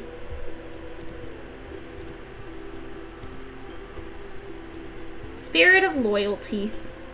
1999 to 2011. Cause of death, chocolate. By all accounts, Dave was a good boy. He sat when asked to sit, fetched when required, and shook a mean paw. But he also loved food, like a lot. He liked the taste of all sorts of things. Clothing, the corners of walls, porcupines and or skunks. Dave tried to eat it all and usually succeeded, but he met his match the day his human Miriam left an entire box of ultra-dark baker's chocolate on the counter. When Miriam found Dave on the kitchen floor, a piece of her died too. That piece follows Dave around, loyal like a dog, in the hopes that when Miriam dies, she will find her best friend and be reunited in the afterlife. Oh, my heart!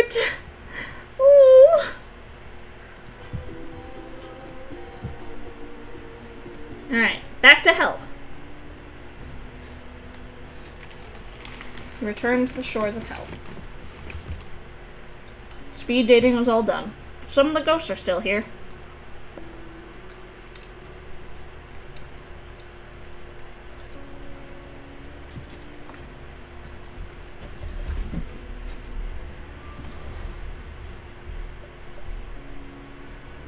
Let's go with Andy this time.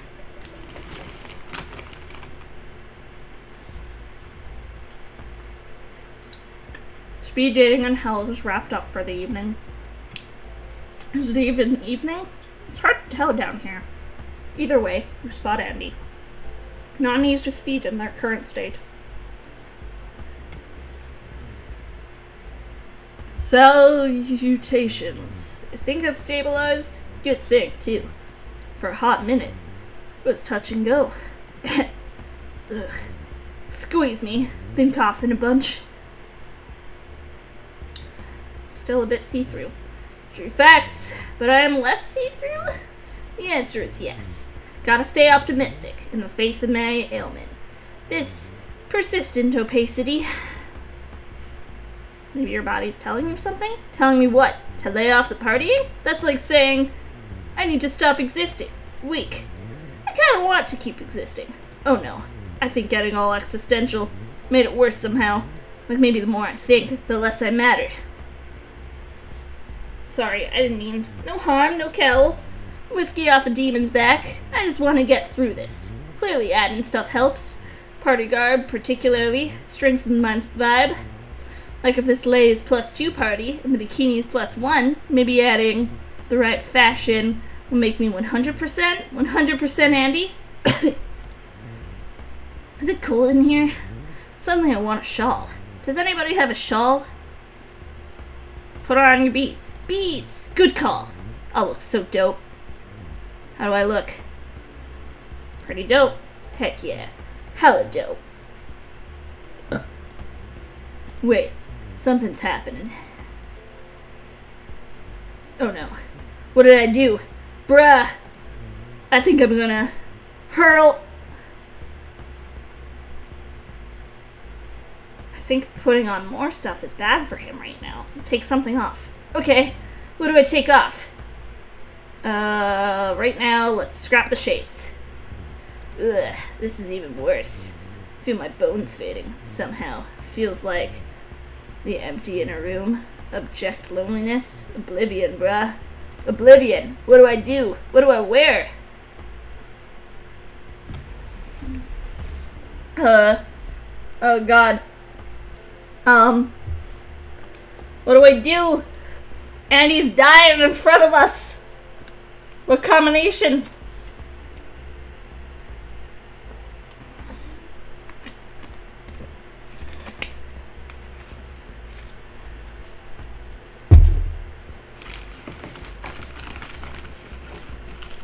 Andy's gonna fucking die.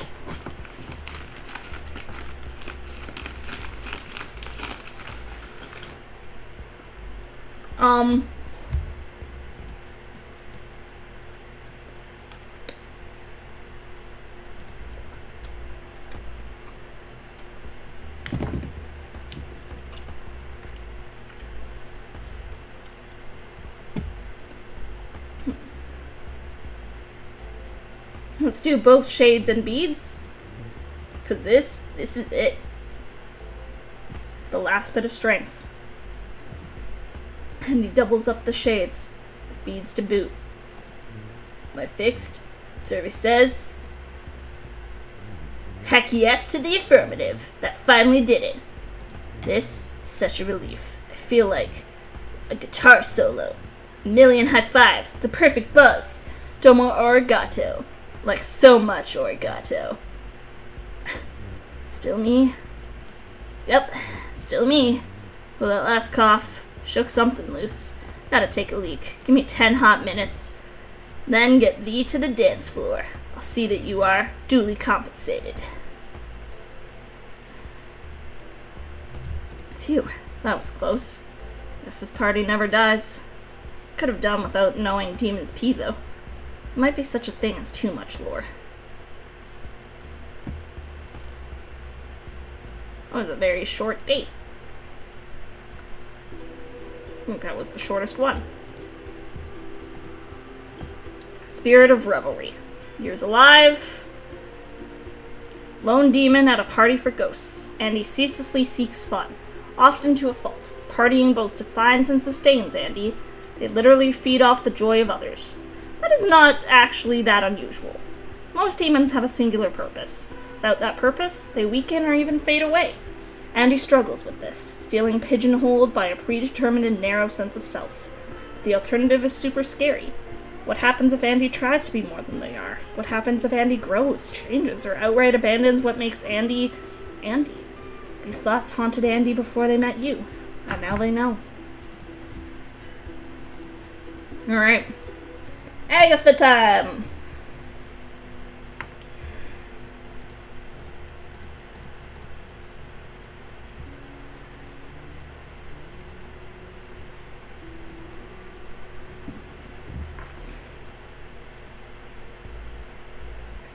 After speed dating finishes, you search for Agatha. You look everywhere. Inside the resort, not inside the resort. When you finally find out Agatha, she's floating in the air, off the beach overlooking Brimstone Bay. Looking out over the water, she is a shadow, even in the dark. I thought you'd choose another. There is a dog, after all. People seem to enjoy dogs. There's something about you. Is it my sunny disposition? The color of my eyes? Perhaps I remind you of your mother. Did you just make a joke? Did I? I apologize. I will try not to do so again. It was funny. That is nice of you to say, but you'll forgive me if I do not smile. I have had significant dental work. Your teeth suit you. They serve a purpose. I strive to avoid. I suppose you are wondering about this stake in my heart. Perhaps you think if you earn my trust, you can finally be the one to finally remove it. I was going to ask. This stake is my burden, but it is a burden I choose. I can take it out whenever I want. Observe. It is not that I need the stake. It is simply a part of me. My current state is because of this stake. I was born with it. I am not whole without it. Did you hear that, though? Hear what? Time sped up when you removed it. Did it? I'll have to take your word for it. What does it feel like? It doesn't. The blood-red waters of Brimstone Bay lap up the black sands of the shore. It's difficult to see beneath the water. This is the edge of hell. There could be anything below the surface. Let's go swimming. Agatha leads you by the hand out over to the water. She turns to you, then dips beneath the waves. Let's follow. As you move through the water, you feel the water move through you. Beneath the surface, everything is thick and crimson. It's impossible to see more than a couple feet in front of you. You feel what you hope are fish brushing past, schools of them. At least you hope they're fish. Everything feels slower, too. A little like when you're with Agatha. You can't see her. For all you know, she brushed past like the fish. Until, through the murk, you see her. You're face to face with a vampire ghost, bathed in blood. And you cannot breathe, lonely ghost. Do you ever truly stop swimming?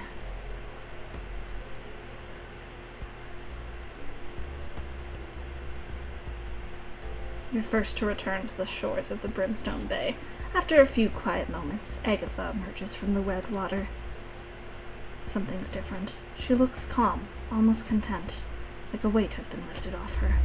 My stake. Oh God, I don't know what to do.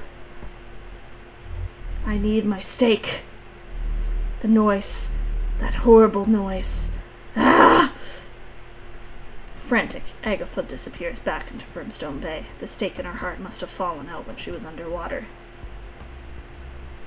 Let's dive in to help her look. You decide to dive into the water to help Agatha look for her stake. But wait, before you leap in, what's that on the shore? Some hellish miracle. Her stake washes up on the beach. You pick it up. The stake has been with her for so long, but only seems to cause her pain. She seemed to be in more pain without it. You call out to Agatha. There is no response. You dive into the bay. You try in vain to spot her beneath the crimson waves. You see nothing. Your calls for Agatha are muffled by the water, as thick as blood. When you finally emerge once more from the bay, Agatha's stake is in your hand, and it's suddenly so quiet, as if time is standing still. You wait there for a while longer. She doesn't come back.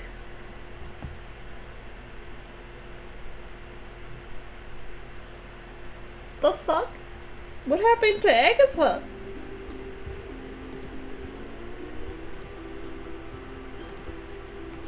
Spirit of Loss, 1989 to 1996. Stake through her heart. Agatha died twice. The first time was at 22. She was bitten by her husband, a man who claimed to love her. I want you to be like this forever, he said, but he grew tired of her and moved on to another. Agatha moved on too, reinventing herself with each subsequent generation. Few learned her secret, and she was careful to never directly take a life, only drinking blood from blood banks, hospitals, and when desperate, butchers. In 1996, Agatha's terrified girlfriend learned what she was and plunged a stake into her heart while she slept. Now Agatha is the ghost of a vampire. It's pretty weird. Alright, all that's left is Gale. And then we're done speed dating for ghosts. The speed dating is over, and we cleared some room.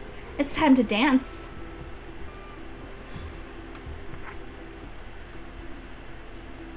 The waterfront looks different now.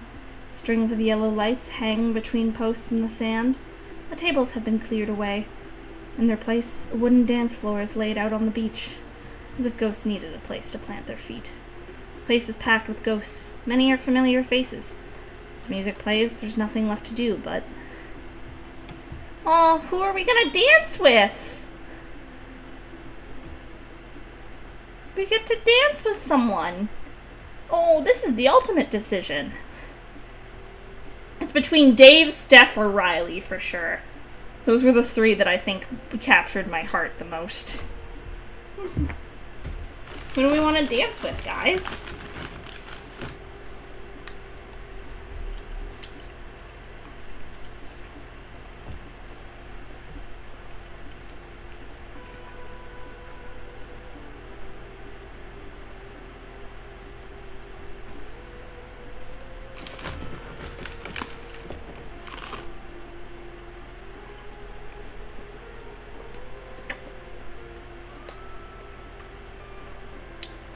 Riley or Dave.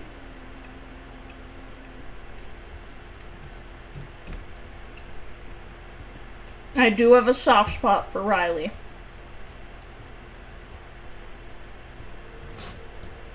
But Dave's just such a good boy. Like, how am I supposed to deny that?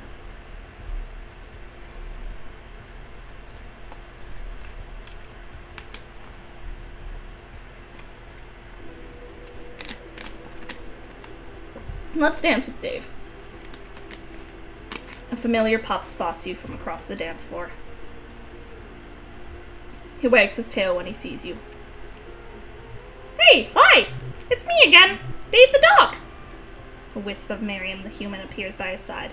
She fizzes like Paw. Miriam says hi, too. Nice to see you both again. You're a good human. See, Miriam? I told you! Miriam's wisp crackles pleasantly. You must be happy to be reunited. Absolutely. Definitely. Tail-waggingly. Miriam's wisp sparkles. We have a bond for sure. When she was far away, that bond was sure stretched, but it'll never break. But it's not all of Miriam. That's true. But it's part of her, and that's all I need. The rest can wait. I want Miriam to live her life. The longer the better. I hope she lives to be 12. Maybe even 13. That's 91 in people years. What do you do in the meantime? We'll do so much. sniff out the best spots, talk to all the ghosts. I have so much to learn, now that I can talk. It's a whole new chapter. They say all dogs go to heaven. Heaven for me can be anywhere. As long as I have pals. You're a good dog, Dave. Thank you for saying I'm good. I want to know I'm good. You're such a good human. So hearing I'm good from you, well, I trust it's true. I am good. A good dog. Miriam's wisp flies over to the water's edge. She makes loops in the air as she goes. She wants me to chase her. I gotta go chase her. Thanks again for everything. I'll never forget you, my other human. Let's go for another walk sometime. Dave barks and wags his tail as he tries to catch Miriam's wisp. She dances above the red sand, barely out of reach. As Dave barks and growls playfully, his tail won't stop wagging. What a good boy.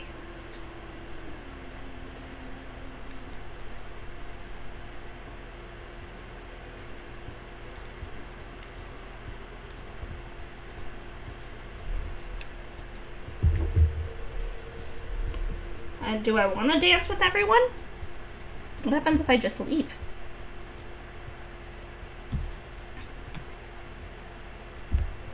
You're going then? That's too bad. I was hoping maybe we could talk. I'm glad to see you, TBH. When we first met, you really kinda made an impression on me. I hoped that you'd be here. I almost didn't come. I tend to be the kind of ghost who stays home, binging on a good TV show, maybe munching on a bad food, like ramen with cut-up hot dogs. Not that I have to eat anything. I just like how familiar it feels. I'm better than ramen. I don't doubt that. Salty, but comforting. I sure don't get what you'd see in me, though. I'm kind of a bland Fran. You're so earnest. Thank you. I can only be me. Gosh, now I'm blushing. You might not see it, but trust me, I try my best to be kind. I didn't used to have many friends. I guess that's why I arranged speed dating, to get to know people better, what makes them tick, and how I fit in. If I fit in, I'm still not sure I do. You fit in here? In hell? With me. There's no place I'd rather be. Aww. Fran walks out onto the dance floor. She smiles.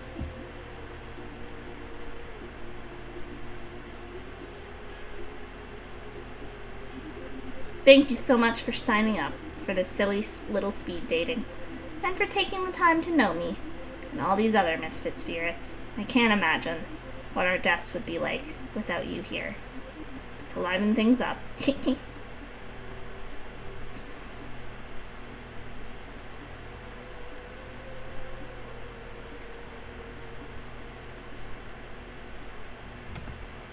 Yay!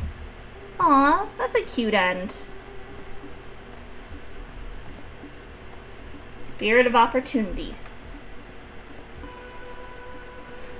Not much is known about Gail prior to her death. She keeps the details of her life buried pretty deep. Do you know that she died in a car crash in 1984? She was a pedestrian at the time and was run down on a secluded country road. By all accounts, it was the fog's fault. Afterwards, Gail settled well into death, seeking out adventure and trading in underworldly travels. Ghosts are always trying to figure things out. The afterlife is full of people who are finally free but refuse to take a break. Nothing makes Gail happier than successfully distracting a ghost for even an hour by convincing them they might still be able to live a little. Yay! What a cute game! What a cute game. That was really nice. What a cute little game. Yay! If you want to check out speed dating for ghosts yourself, there's the link to Copychaser Games' website. They make speed dating for ghosts, and they have two other games that one that's currently in development, one other one that's come out that I haven't had the chance to try. But I do highly recommend speed dating for ghosts. It is It's very cute. And I mean, who doesn't love supporting a small indie games company? So that's always good. But yeah, thanks for hanging out with me, friends. This was really, really nice. We finished off speed dating for ghosts. I was expecting maybe like one more stream of it. I was expecting 3 streams total, not just 2. But I'm not complaining.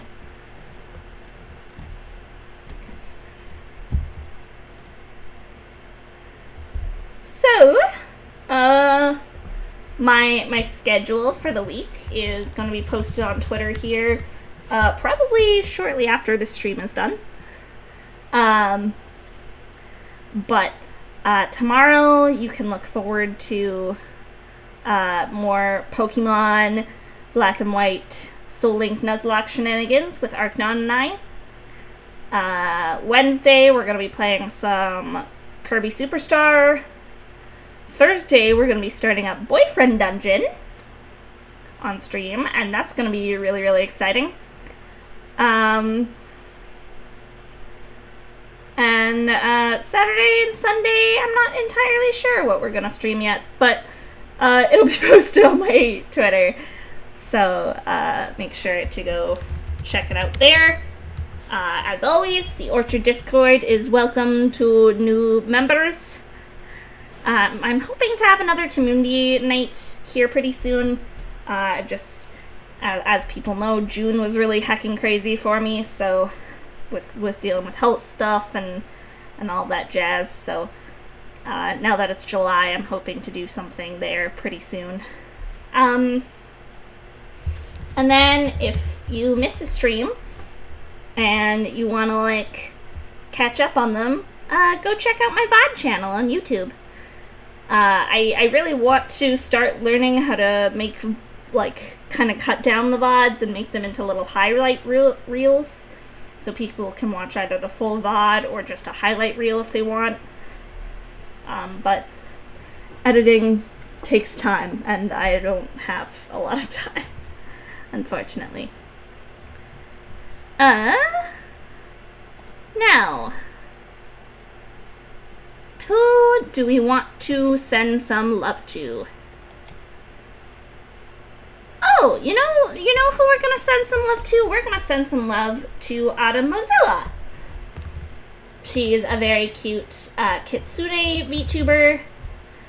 She is currently playing some Fortnite, which isn't really my type of game, but we're gonna send some love her way because Autumn's a real big sweetheart. So we're gonna send everyone over there.